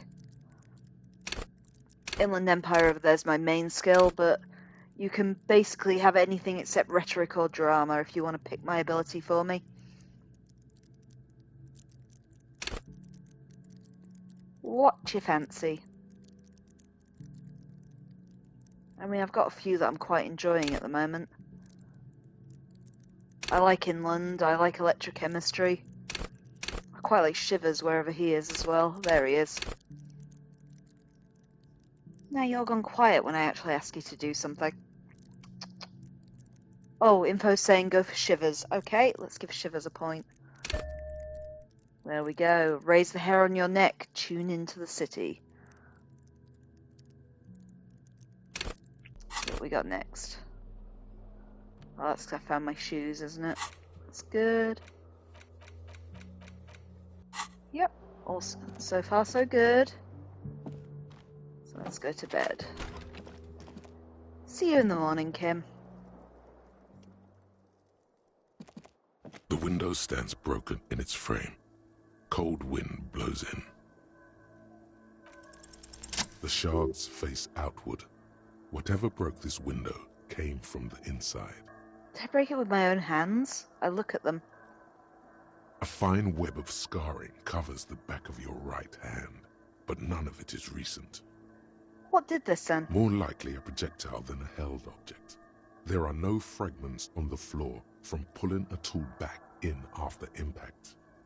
I assess the size of the impact. It is too large for a bullet, yet too small for a piece of furniture. You're looking for something heavy and larger than your fist. Is that how my shoe got outside? The shoe you found on the balcony fits the hole almost as well as your foot. It would have also been heavy enough if thrown with force. Congratulations. You smashed the window with your own shoe. I'm sure I had a good reason for it. Maybe I was trying to hit someone. And maybe, just maybe, you succeeded. We'll never know. Or maybe you were trying to smash your own reflection in the window pane.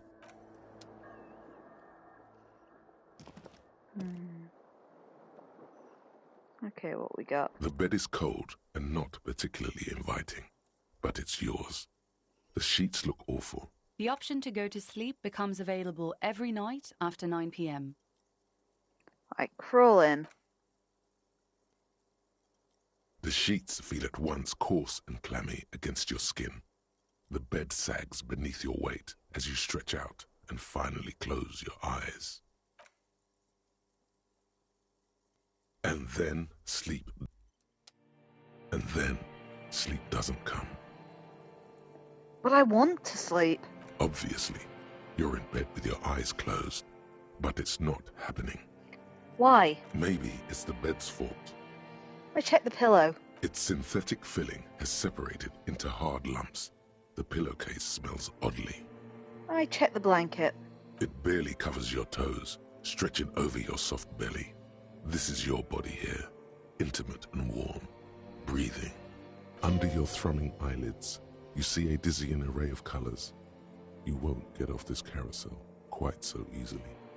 I roll over to the other side. It's a little better. Colors, scenes, and half-formed phrases still litter your mind. Part of you is still trying to solve the case, isn't it? Who killed him? Who? Something to do with... What was it that the lieutenant said? Union? And it's gone again. Your thoughts lost between the slowing brain waves. No more thoughts. Fall asleep now. Your breathing steadies. A great silence washes over you until your eyelids twitch in your sleep and images start forming.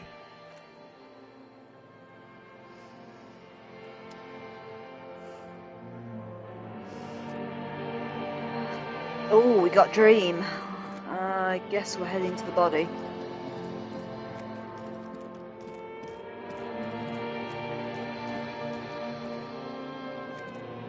Do you remember the scent of your childhood?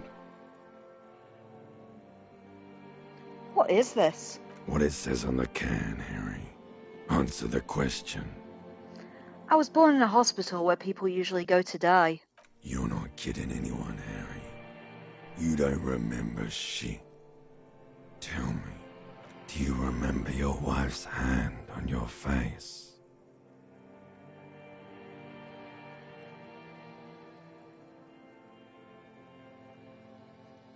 I was left. That's right, funky baby. And you just stood there. One hand on the bottle and the other on your dick. Watching her go. Let it all be dragged away from you. Tell me, where are your friends? Human beings have friends, Harry boy. Where the hell are yours? I can get it all back. No, it's gone. 3 times gone and never coming back. You failed. You failed me. You failed Elysium. What is Elysium? Everything. The Pale and the Islas. On the surface.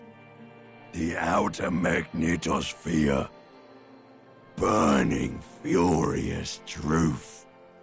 8,000 years of written history. You really dropped the ball, Harry. 4.6 billion people. And you failed every single one of them. You really fucked up. I've talked to you before. No, Harry. You were just talking to yourself. That's all you ever do. Even in your dreams. And the act is wearing thin. The spots of the disco ball fade around you. You'll be back in those cold snakeskins in no time. Sweating up the bed. Stinky boy. Thanks, Limbic. I can come back from this. You're not coming back from shit. Thrashing around in that high conductivity state of yours. Bumping into things and acting like a clown. Who are you kidding? I'm trying to solve this case. You're trying to what? I can't hear you. This is just a word dream now. Jumbled up garbage. The pictures are gone. The bed rises to meet you. A thin, sleep-like state. More glass than velvet, grinding in your head. So something is wrong. Sleep shouldn't be this bad, this dry, this unnourishing. There's something wrong with your thoughts. Some kind of new type of hangover. Oh God, there's another type. Oh yes, party boy, and it's worse than the one before. Just think of the shit you saw. Here it comes too, so soon already. A silent alarm goes off in your head like clockwork, barely let you sleep at all. Time to get those clothes on, Harry. Time to go to work in the shit factory.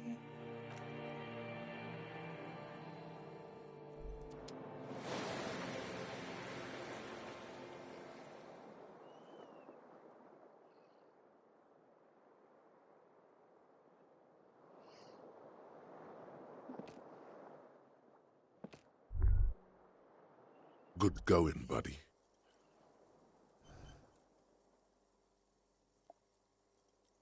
Oh God, what the hell was that? Oh, just a dream.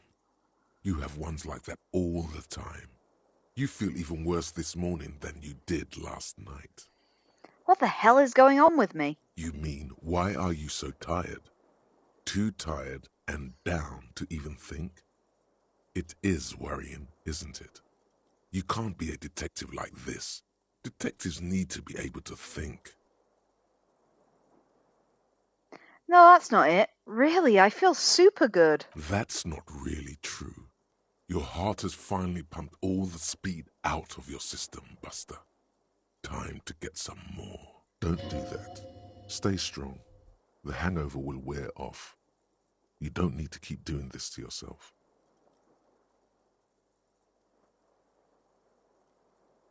I need to get more of it. Detecting is my life. Of course. Martinez is Speed Central. You just gotta poke around. Follow your nose. You and Speed will be happy again. You will make her come home. This time, it will be different. Seems like a good plan, Electric M. I do need speed. Alright, let's get out.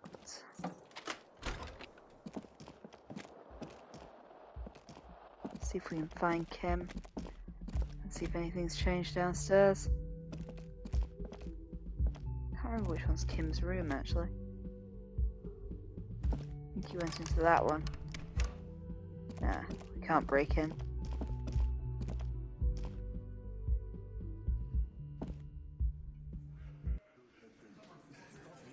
Oh, there's breakfast now.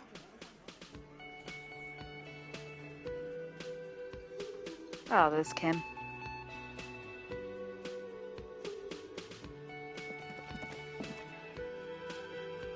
Morning.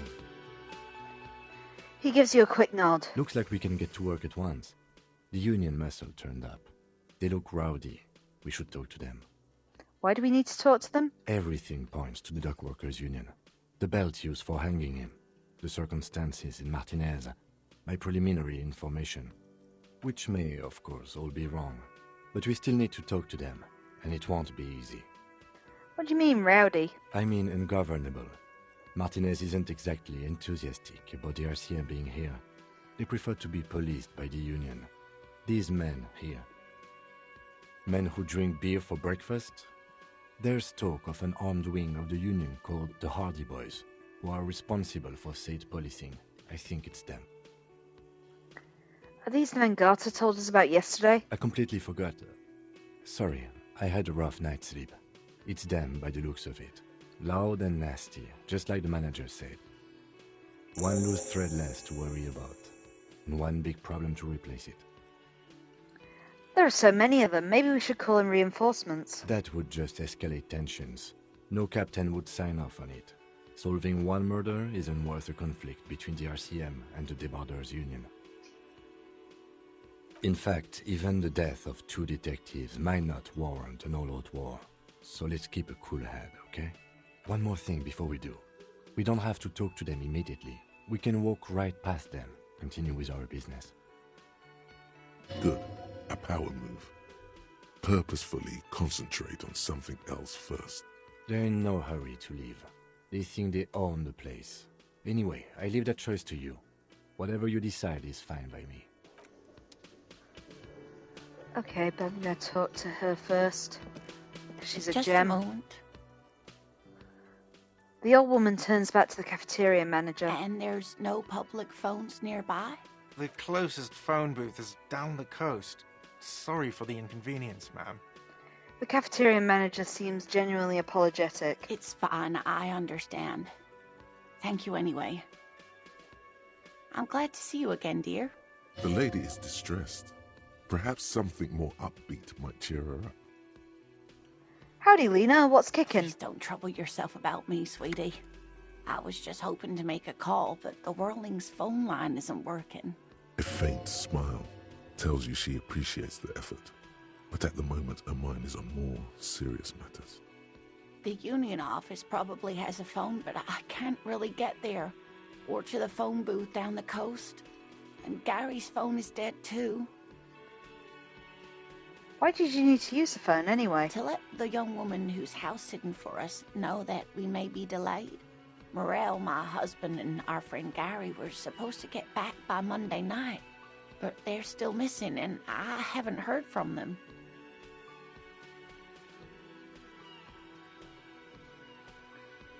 I was also hoping she'd heard from Morel.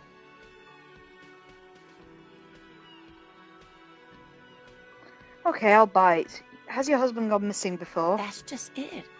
This isn't like him at all.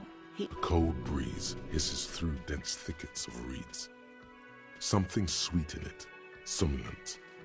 A damp chill goes down your spine. When you look around, you're still in the Whirling-In-Rags. You have more important things to worry about. She glanced out the window towards the bay. So what was this expedition your husband was on? Just some field work, sweetie. Morel is a highly trained scientist. He and his assistant Gary are studying an extremely rare species of insect. But they should have returned by now. They were just going down the coast across the water lock to set a few traps. He said they'd be back on Monday. What could be keeping them? Wait, who is this Gary person? Do you trust him? Oh, sweetie, it's nothing like that. Gary's as loyal as they come. I trust him with my husband's life any day. Are they in a rough neighborhood? There's a nameless old fishing village nearby, but we've never had any trouble there before. There is a lot of crime around here, isn't there? I can't say it's the best part of town, but I wouldn't worry too much about a pair of grown men traveling together. Good evening, Altira. How you doing today? Welcome to the chat. Game's going pretty well, thank you very much. The lieutenant doesn't want to agitate the woman. Do it. Find her husband. This will surely lead to a cryptozoological mystery with that extremely rare insect. Wow, Inland had me at extremely rare insect there. Are you sure we have time to go chasing after bug hunters just now? I did suggest we play it cool, but...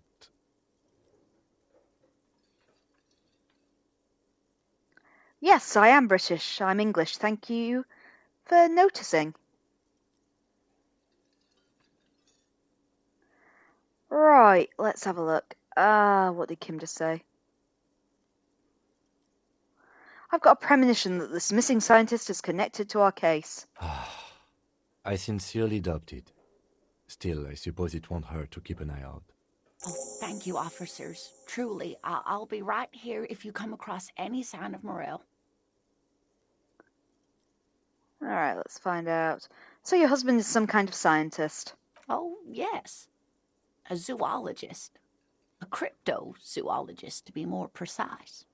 What is cryptozoology? It's a pseudoscience that attempts to legitimize research into mythological beasts and urban legends. That's one opinion, yes. And people are entitled to their opinions. My apologies, ma'am. I did not mean to undermine your hobby. It's not a hobby, dear. It's a subfield of zoology, one specializing in animal species that are so exceedingly rare that many assume them to be extinct or even fictitious. God, I want her on my party. Searching for such species called cryptids is difficult and often thankless, and frankly, many scientists are too lazy to do it. Universities these days are rarely interested in supporting real research. She's completely internalized her husband's struggles. They are her own. Oh, we can learn more. Right, let's keep going. Tell me more about this Morel. Looks like, Tell me more about Morel. Looks, character, your relationship. Oh dear. I'm not sure where to begin. What does your husband look like? Well, his expression is slightly grumpy, but his eyes are always bright and curious, like a small boy's. And his palms are quite coarse from all the field work, but he's quite gentle. It's always a challenge to describe the person you know best in the world. Let's try again. If I were trying to meet him on the street, what would I look for? Oh, well, he's a bit shorter than you, but with a larger frame, and he has longish white hair, usually a bit uncombed. You might say wild, even. The lieutenant pulls out his notebook and begins jotting down the woman's description. One other thing, he'll likely have all kinds of field gear on him, even if he's not out in the reeds, just in case. How long have you been married? We'll be celebrating our 16th anniversary this autumn. Not the most numerically satisfying anniversary, but I like the less obvious milestones even more somehow. How did the two of you meet? Via dating agency, I'm ashamed to say. I was looking to get back into the scene after recovering from my accident, and he'd just divorced. We hit it off, and, well, here we are.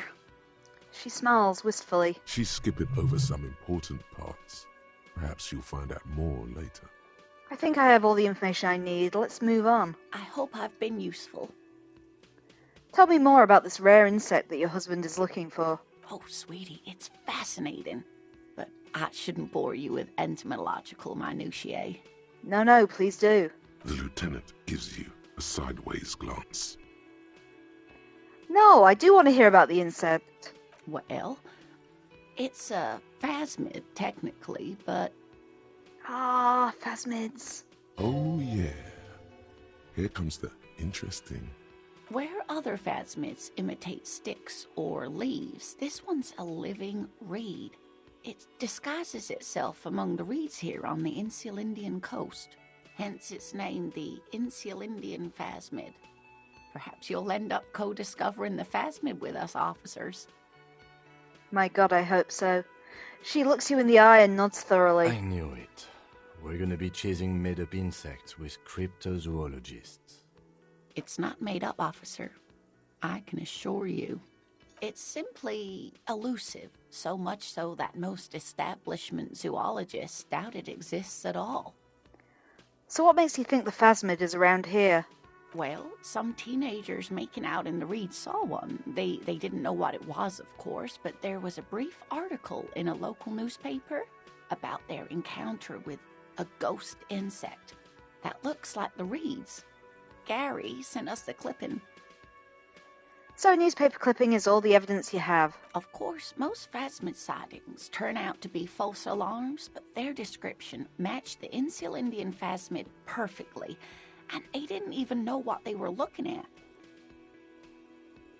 Oh, my character build. I went with the sensitive build to begin with, but I've just been letting whoever's in the chat determine what we level up at the moment.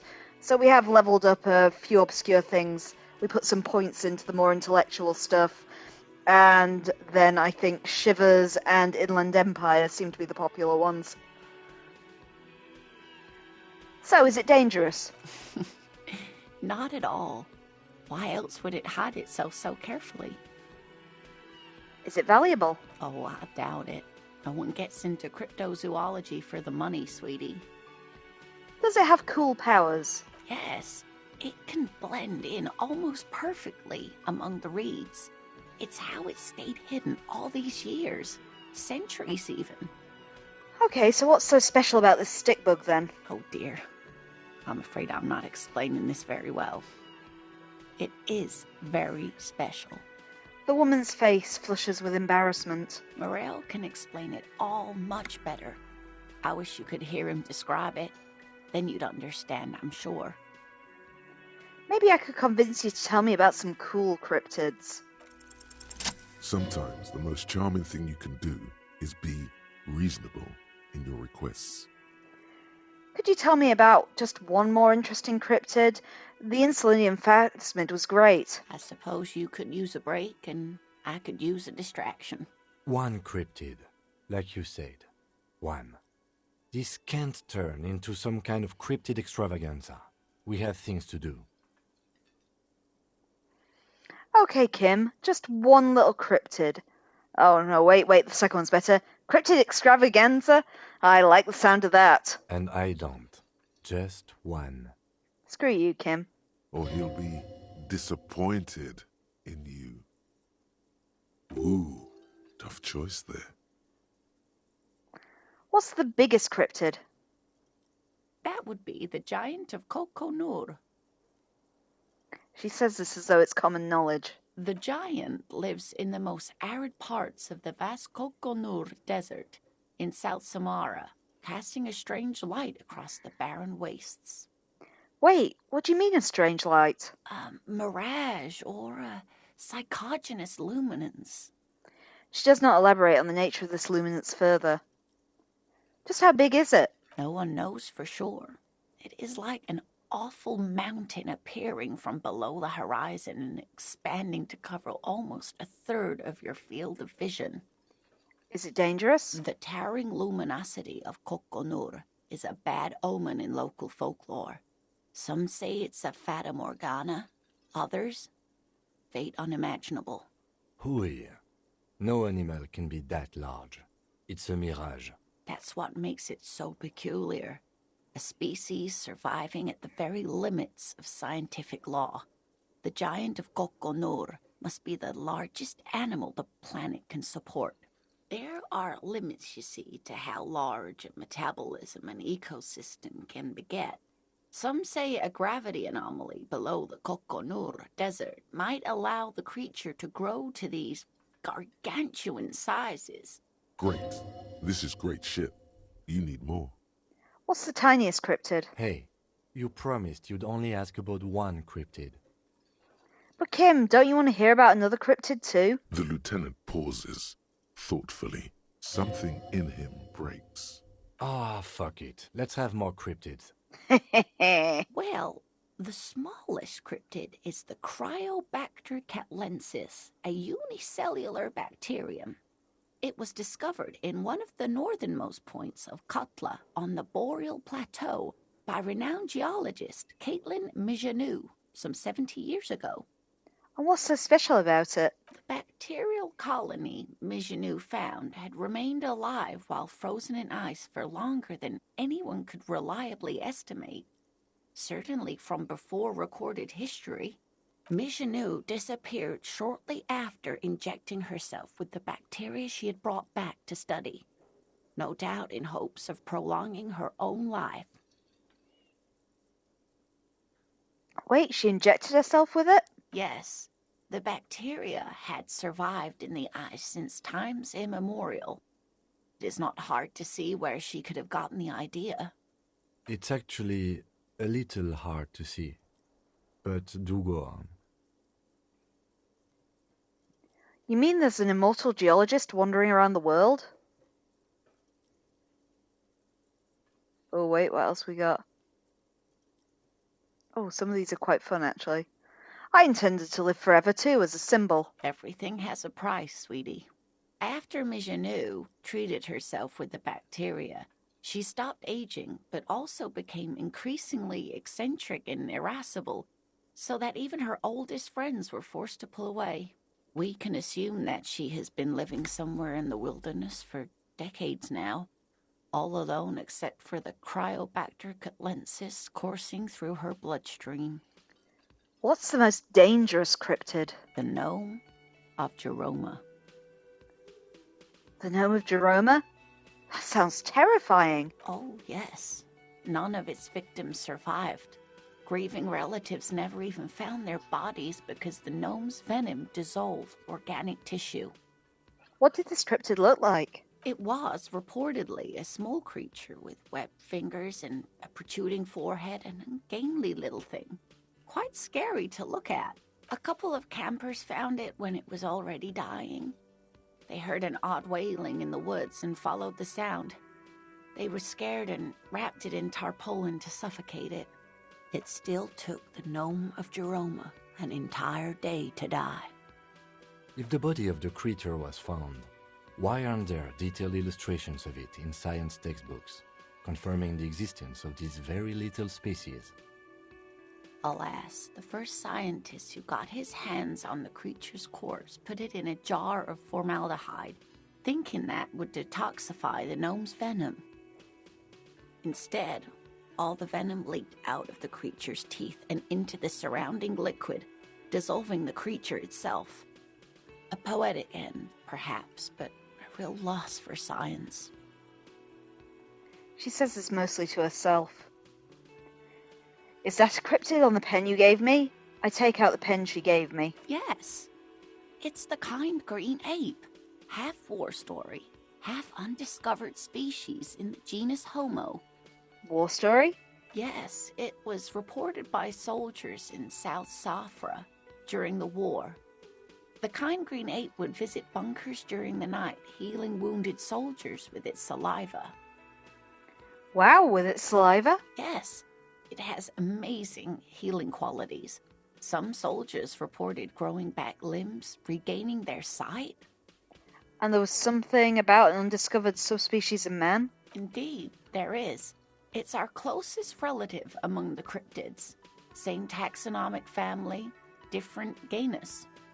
Which is to say, the kind green ape is a species with which we share a common ancestor and that evolved parallel to our own, just like your partners. That's why I always have to take the lead, right, Kim? I'm beginning to wonder if I should. Please don't misunderstand me, either of you. I didn't mean to imply that Saolites are inferior to us. In many ways, you are superior. For example, your earwax doesn't have a foul odor like ours does. A tremendous evolutionary advantage, I'm sure. But perhaps we've had enough speculative biology for today? Are there any invisible cryptids? What an interesting question. And the answer is yes, there are. Of course. All fairy tales have someone or something invisible in them. Shush, Kim, she's going to tell me about the invisible cryptid. What is it? It's the Col de Mamadaqua. Its name means thin whisper of sound, and that's precisely what it is. Self-replicating sound waves, invisible and intangible. The Col de Mama is very afraid of us, which makes it incredibly difficult to track.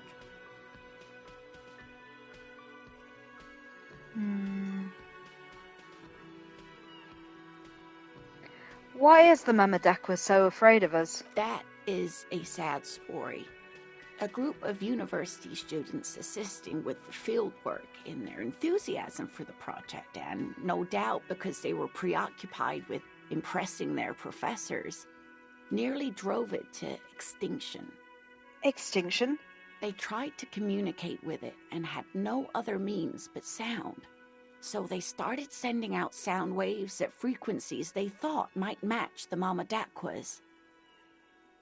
And what happens when a sound wave meets another sound wave of the same frequency, dear? This lady really should be a teacher. She's really good at the explaining things thing. They cancel each other out. Exactly. And these tests were performed so recklessly that when they happened upon the right frequency, well, they wiped out most of the population. Great regret washes over her. A wending cloth. After that, the corpuscle appears to have migrated elsewhere. There have been recordings of anomalies similar to those spotted in Ea, but they've been few and far between. It's impossible to confirm the presence of any stable Col de Mamadaqua population anywhere. Of course. A common thread in these. Disappearance and unfalsifiability. I like the story, though, ma'am. I'm glad you did, dear. What does it sound like? Like nothing. It's such a high-pitched sound that us humans can't hear it, nor can other animals. It could be ringing right outside your window and you wouldn't even know it. Could be anywhere. Everywhere, even. Fine, I'll bite. How can an animal be a sound? Many scientists have asked the same question. Some have claimed that it isn't itself a sound, but a tiny corpuscle that emits sound waves. But there's no evidence to support this theory. It could be. As I said, it could be everywhere. And we wouldn't know any better. It could be ringing all the days of our lives and nights. What evidence is there of this animal being a sound? Plenty. It's the evidence that led to its discovery. In the 1920s, a group of Areopagite ornithologists, that is, scientists who study birds, were trying out a new recording technology for capturing sounds outside the range of human hearing.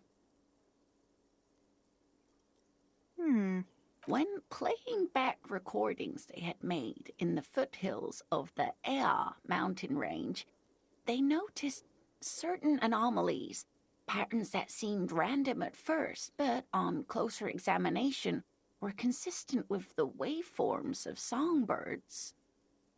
Songbirds. The scientists soon discovered they could track and even predict what appeared to be feeding, mating, and migration patterns based on sound waves in a strictly delimited range of ultrasonic frequencies, even higher than those of the highest-pitched bat calls. She transforms, when speaking about these strange animals, into a confident woman. They realized that they had discovered a new species and called it the Coldamamadaqua, after the Paracanassian name for the voice of God, which is said to be very silent. Wow. They grew quite obsessed with these little birds. Even though they couldn't see them, they could distinguish among individual birds and even began to name some of them. Name them? Sequester, Time, Joscan. Those are but some of the Mamadaqua they followed individually. Interesting. What about... What about what? Man, I just can't get enough of these cryptids. I'm glad you like them, but I'm not really one to tell you about all of them. You should ask my husband if you get the chance. He's the real expert. That's all for now, ma'am. Do you feel that? Feel what? Close your eyes. Reach out with your feelings. There's something paranatural at play here. Nonsense. You're right, I feel it now. Of course you do. You don't even know what it is you're feeling. But you can feel it. That's the mark of a true remote viewer. The time has come to connect to RVD HQ. By establishing a connection, you'll have proved yourself worthy as a remote viewer. I close my eyes. Everything all right, Detective? Shh. I'm trying to connect with the remote viewers division. This again? Come on, Detective. The joke has gone on long enough. Ignore the lieutenant. He's never connected with anything paranatural. You're on different planes, metaphysically speaking. I keep my eyes shut. It takes time to block out the sounds of the world. But once you do, it's like you're on a wavelength. Not like any natural wavelength. No, there seems to be something on the other end. If only you could listen closely enough. Oh, for God's sake. This is a bunch of... Bzzzt. Do you copy?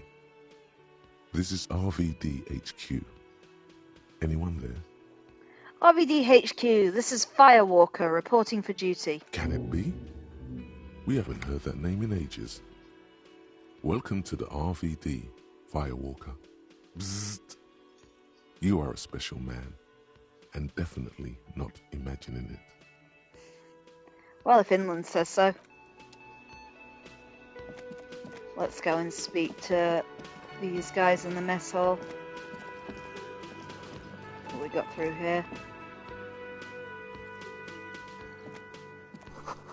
The tomatoes are so thinly sliced you can see through them.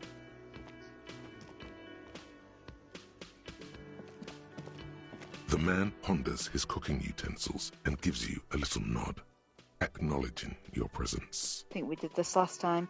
Do you know what's behind the door? He looks up at you, then looks away quickly, shrugging and muttering something to himself. Shrugging is an international sign for, no, I don't know what's behind that door.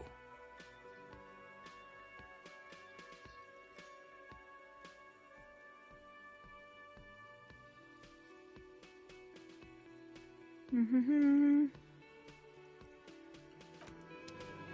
he's got nothing new really.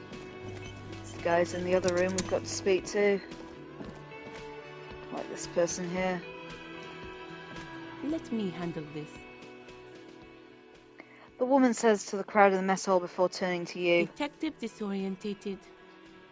Are you still wondering where you are? This is Martinez, in case you've forgotten. I advise you not to overstay your welcome. Her entire character has shifted. This young woman is cold as ice. You're the gardener. No, I am not a gardener. I'm a legal counselor for the Dock Workers Union. So let's get to it. You're looking for Titus Hardy? You think he has information that will help you? Maybe he does. She points to the man on her right. That's Titus. Talk to him, but know this. I'll be keeping an eye on you. No strong arming, nothing official. The District of Martinez does not recognize your authority to make arrests.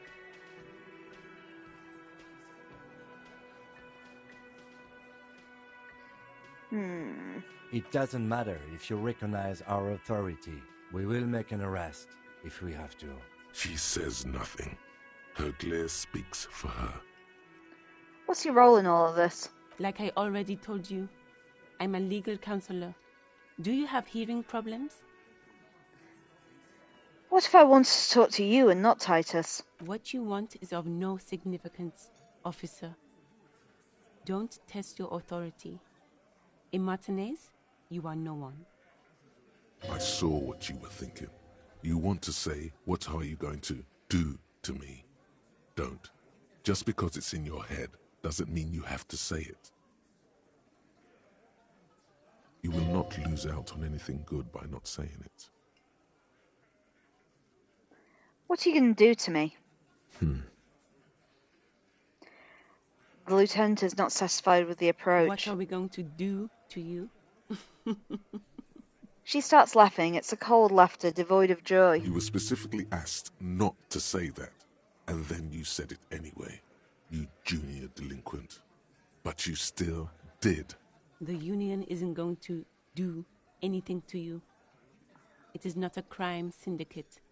It is a labor organization. Goddamn right it is. If anything, it is the RCM who do things to people. But we digress. Why are you so aggressive? Aggressive? You make your living enforcing violence. These people are just dock workers. So you were spying on us, and now you represent murder suspects. Just dock workers. Listen, you moral intern lackeys. You're a mob, enforcing the unlawful privatization of Revachol. 20 fat men in the Occident are stealing it all, and you're their bodyguards. Fuck yeah.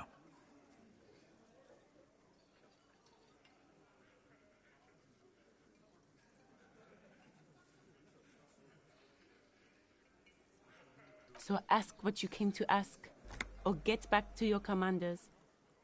Ooh. Okay. We got privatizations. Hopefully it's cool. Nah.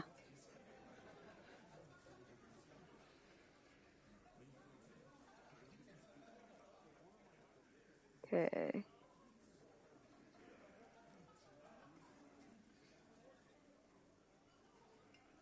I like that. Good start. Let's take a step further. Armed uprising. What are the union's plans? Okay, yeah, I like the bluntness. Look, a comedian. Do your job, ask your questions, then get out of Martinez. Strange. It's as if people don't believe a cop could be a socialist revolutionary. Okay, let's actually talk to Titus. There's a bowl with spit in it. I think he was that one. This is where you say your bit. A broad-shouldered man points at you with his beer can. Detective. The lieutenant acknowledges you with a sharp note. He's leaving it to you. I don't say anything yet. Hey, dipshit. You hard of hearing or something? The boss man's talking to you. I cross my arms. What, is he fucking kidding? This guy high or something? Hey, asshole, up here. We're talking to you. We're looking for Titus Hardy. Mm-hmm. First, we need to talk about your attitude. Wow. The RCM sent us some big dick cops. Real big dick cops. Look at them. Reckless. Swinging in the wind. Yeah, look at the big dick on that cop. Can't tell a dick that big what to do. Must be something in the water in Jamrock. He says thoughtfully. Yeah, gave him real nice big dicks. Yeah. Anyways. You might want to start asking your questions now. These guys are so macho, they're ready to confess to first-degree murder. Ask if it was them. I scan the room. No. Eyes here. You got business with my boys. You got business with me. The boys are too eager to please him to keep their mouths shut. You're gonna get a good head count here. Just wait. Yeah, you fuck with the Hardy boys, you fuck with Titus Hardy. Shouts the scrawny, rat-faced man, 2 teeth missing in the front. Relax, Dennis. No one is fucking you yet. Says the 40-something man in the corner with the plectrum hanging from his neck. Yeah, Dennis, calm down. No one's fucking you, you stupid fuck. Let Dennis enjoy his fucking, man. We don't mind. Yeah, you're not even being fucked, Dennis. Easy, fellas. We got company. Let's see what brings the cop around. Too late. You already scanned the room. You got a pretty good picture. A picture of what? Of the actor's hair. You could take another look at the tracks in the mud on the crime scene. Compare it to these guys. The man hanged in the backyard. Did you do it? So, you're not just here to swing your big dick. You're here for the pretty boy. A real looker, that one. Stinks like shit, too. They couldn't get him down, boss. He's still up there, stinking up the place. The small guy smirks. Funny. But my partner and I have a serious matter to discuss with you. Why is there a container belt around the dead man's neck? Container belt? Like we use in the harbor? Yeah, why? Because we took it from the harbor where we work. Then we went out back and used it to hang him. We did this together. All of us. Until he was dead. That's why there's a container belt around his neck. Aha! So you confessed to the murder? Goddamn right. No. These 7 honest men have equally come forth. They told you what happened so that you don't waste any more of your time. So you murdered him, just like that, no remorse? How many people have you sent to the Shays? Ever felt remorse for them? Or send them to Reunion to rot. For 20 years. For life.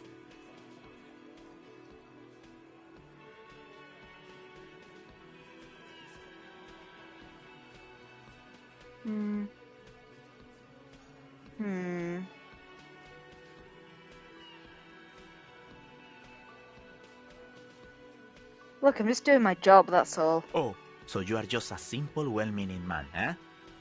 Ever been in solitary? Prison is a charter. That's what it is. He's clearly been in solitary confinement, and at a young age, nonetheless. So he's hanging a man, slowly, without breaking his neck. Who called the shots that night? Are you deaf? There will be no singling anyone out. You can't arrest a hardy boy without arresting all hardy boys. Do you think you could do that? Do you think you could arrest them all? No, but seriously, who calls the shots around here? Who do you fucking think does?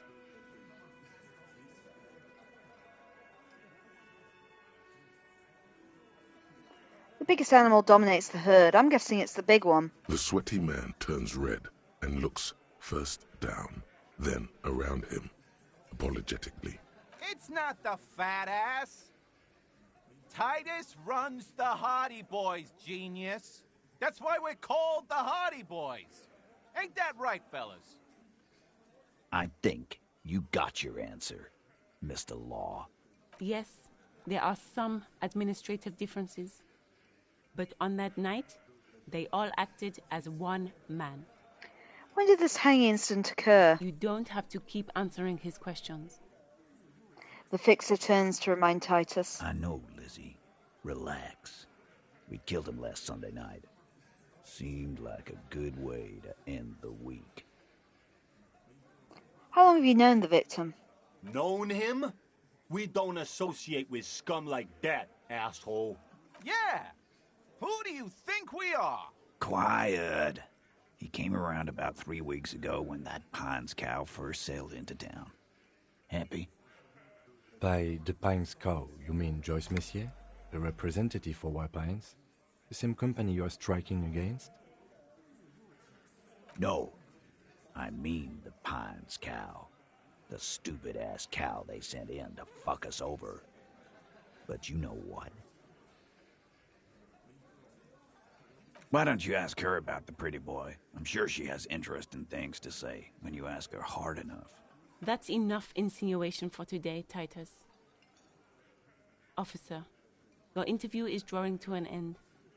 Don't waste your last questions. Why did you kill him? Why? 'Cause he was worthless mercenary scum. And he stepped out alive in my town. So he was a mercenary, that's it? And he stepped out of line. He repeats, jaw clamped still shut like a vice. What kind of mercenary? The kind that shows up when you start a strike. The experienced kind, too. Had Cohoy and Semenine written all over him. Ex-Oranese Special Forces. A live grenade. Right here in our bar. This one has a special gripe with him coming here. I can't prove it, but I know he was sent by the Wild Pines. They hire merc shit like that. Story of every strike from here to Samara. Hold on, how do you even know he was in Special Forces? 'Cause one night, he walked straight up to the mic and said, I'm RNE's goddamn Special Forces, and I'm gonna fuck you all. Really? Yeah, really. Had a gin and tonic up there, sang some RNE's paratrooper song, and said he's gonna fuck everyone. We couldn't believe it either, but he fucking did, right there. Like some kind of animal. Right, but what did he actually do wrong? Wrong? He harassed women, raped one, harassed workers, threatened to kill some as a warning. There's slight unease in him, suddenly. He regrets mentioning the rape. To kill us all, if we don't open the gates, if we don't let the scabs in, if we don't bend over. That was before he started coming here. Yeah, he said it was his favorite joint now. Started coming here every night. Drinking, grabbing girls. Grabbed one of ours mid-karaoke, right there on the stage. He grabbed someone? The lieutenant is trying to make sense of this flood of information. Yeah.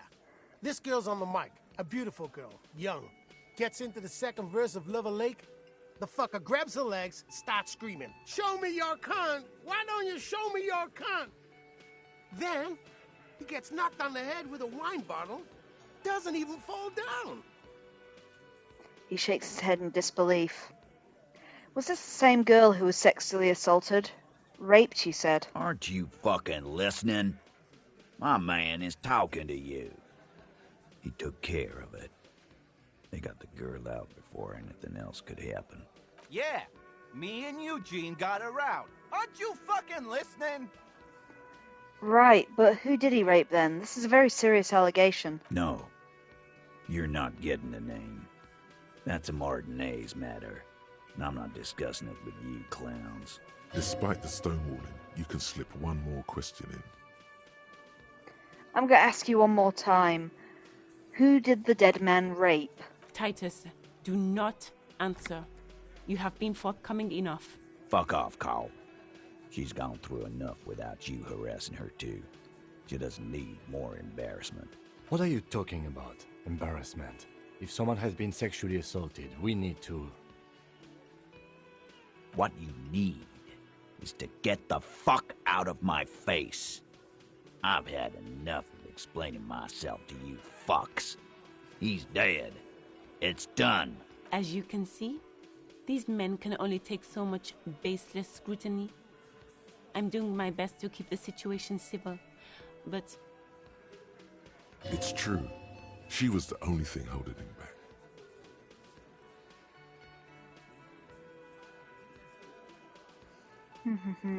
How did you kill him? We hanged him up by his neck until he got real still. Wasn't that obvious, copper? Didn't they teach you anything at the cop school, idiot? You're pretty sure you've had at least 2 years of cop school and many more of active service. Certainly enough to not put up with his backsass. Deliver a knockdown observation. We need him. Did you muffle him? We haven't heard any reports of screams. Titus, you don't have to clarify anything. We overpowered him, dragged his unconscious body to the tree, put a noose around his neck, and hanged him till he was dead and steady. Then we left him for seagulls, maggots, and you fucks.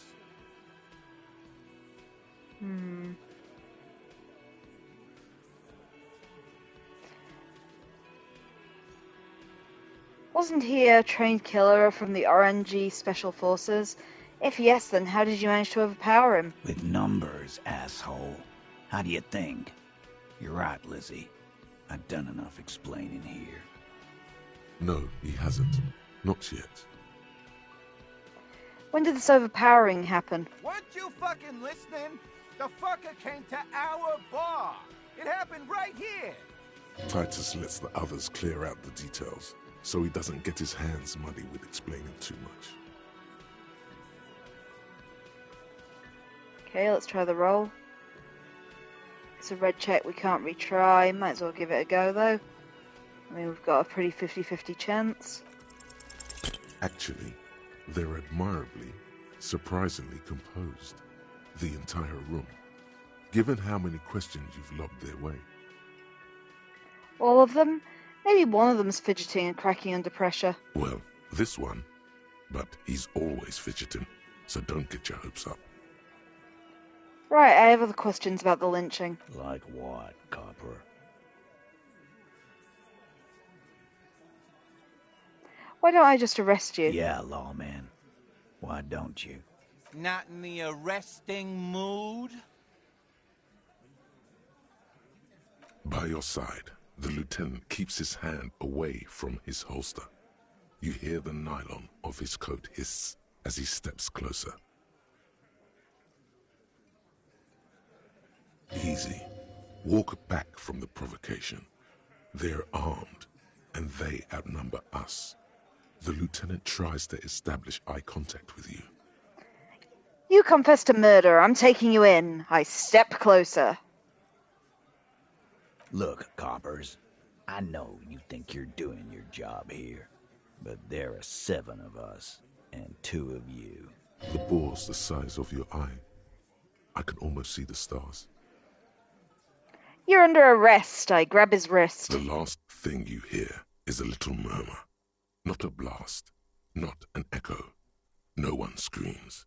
It's more dead cops, sadly from the district of Martinez, as the bodies of 2 police officers are found floating in the canal.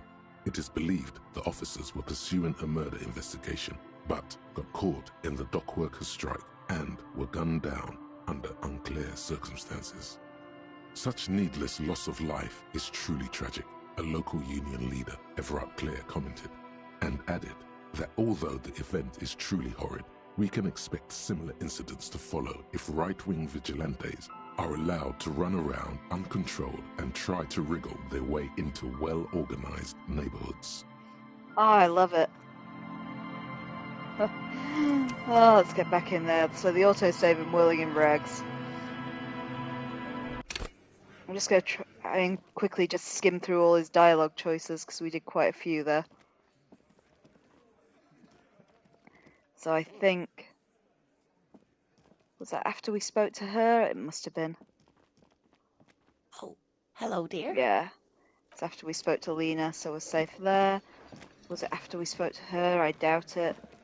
Just bear with me while I try and get back to where we were. Her entire character. No, so that's... It does... She says nothing.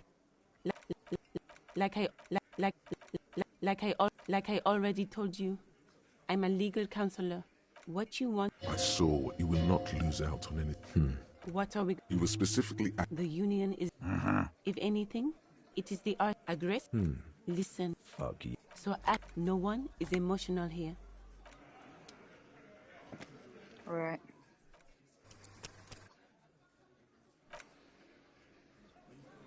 Let's give it a quick save.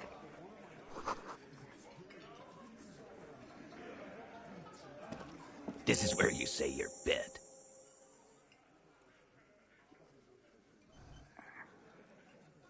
Come on. Detective. Hey, dipshit. What is he? Hey, asshole, up. We are looking for Titus. Wow. Real? Yeah. Must be some... Yeah. You might... These guys are so macho. No. The boys... Yeah. Relax, Dad. Yeah. Let Danny... Yeah. Easy, fellas. Too late. Let's try and very already quickly what we scanned did. Of the actors... No. Oh, Yeah. twice by accident. Yeah. Let Danny... Yeah. Easy, fellas. Too late. You already... Of the actors here. You could... So, They could. Funny. container belt, like we use in the heart. Because we goddamn ride. No. These 7 honest... How many people? Or send them to reunion to rot. For 20 years. For life. Rest assured, lawman. Are you deaf? Do you think that's for the courts and leisure? What you... No. We'll stay here. You don't... I know, Lizzie. Known. Yeah. Quiet. By the... No. Why don't you? That's in... How many people have you? Or send them to reunion to rot. For 20... Rest assured, lawman. What? And he's What kind? the kind that... Alive? This one. Nah, Because one night, you... Really? Yeah. We couldn't. wrong. There's slight... To kill us all. Yeah. He grabs... Yeah. Show me your con. Why don't you show... Aren't you? Yeah. Me and Eugene got her out. Aren't you? No. Despite the stonewalling, you... Titus, Fuck off, cop. What are you talking... What you... as you can... It's true. She was the only... We... You're pretty... Certainly... Titus, you don't have to clarify anything. We over... Then we left him for seagulls, maggots, and you fucks. With none... No, he hasn't. Not yet. Weren't you? Titus lets the others clear out the details, so he doesn't get his hands muddy with explaining too much. Actually, well, this one, but... Like what, copper?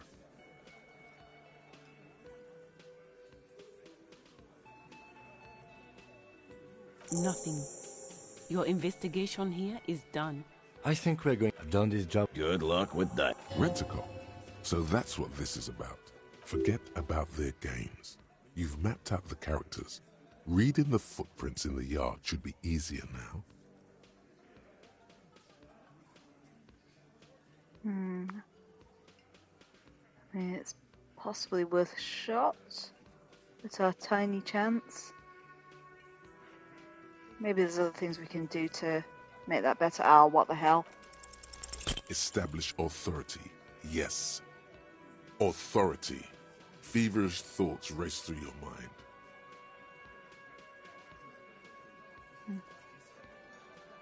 I'm the only thing keeping this town from going to hell, and you're not helping. And what exactly is it you've been doing that's so goddamn special? Shitting yourself in front of us. Going around, harassing kids on the street.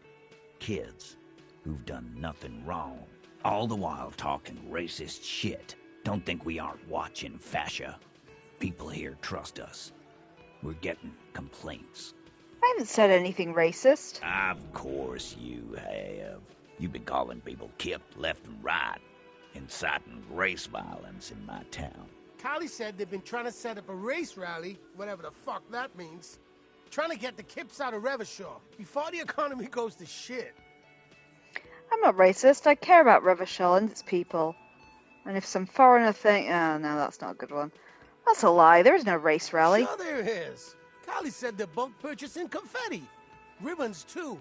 And loudspeakers. And fireworks. Kylie works at the carnival shop, you see. Get the fuck out of here, you racist carny. There'll be no race rally in my town. What happened? We got absolutely wiped. Let's go before it gets worse. What's going on? Are you racist now? Is the rally real? Please don't set up any rally. It'll make you look awful. There is no rally, come on.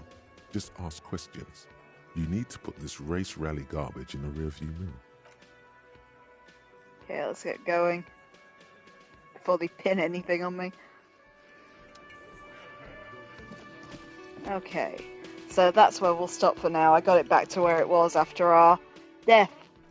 I didn't know you could die, that was fun. Wonder how many more times I'll get murdered by just being my usual dickish self. Oh, have we completed something down there first? Let's go see. Or did we just get a new skill? I think we just got a new one. We don't have a slot to do it at the moment, I don't think. Yeah, we need to unlock another slot. Anyway, so that's all for today. I'm Kim, or Adverse Camper 42, and thanks for sticking with me tonight. My main stream is live Mondays and Wednesdays at 8 PM GMT and Saturdays at 5 PM GMT, where I'm currently playing Yakuza 4 Remastered. This is my game on the side, just as and when I have a couple of free hours. If you follow the Adverse Camper 42 Twitter or Blue Sky accounts, I'll always give you the heads up when I'm going to pop on to play, in case you want to join me, help me roll my character, give me advice, whatever you fancy. I also have an Adverse Camper 42 YouTube channel where old episodes are put up, usually with a day of them airing here, in case you want to catch up on the plot of Disco Elysium so far, or any of the previous games I've played, because my tastes are varied and there's a lot on there now, including Cyberpunk 2077, Lies of P, House of Ashes, Goodbye Volcano High, Danganronpa 1 and 2, Code Vein, Another Crab's Treasure. Do check them out if you're interested. I'm also one half of Things Are Getting Strange and X-Files Rewatch Podcast. You can find us wherever you get your podcasts. New episodes go up on a Thursday, 8 PM GMT. We're reviewing the X-Files 2 episodes at a time. We're about to start on Season 9, so if you check out Thursday's episode, you can hear us talk about the first 2 episodes of Season 9, which are called Nothing Important Happens Today, Part 1 and 2. If you can afford to do so, please also support our Patreon, because it helps keep the lights on and gives you access to some exclusive things you can't get anywhere else, including a full Let's Play of the 1998 X-Files FMV game for PlayStation.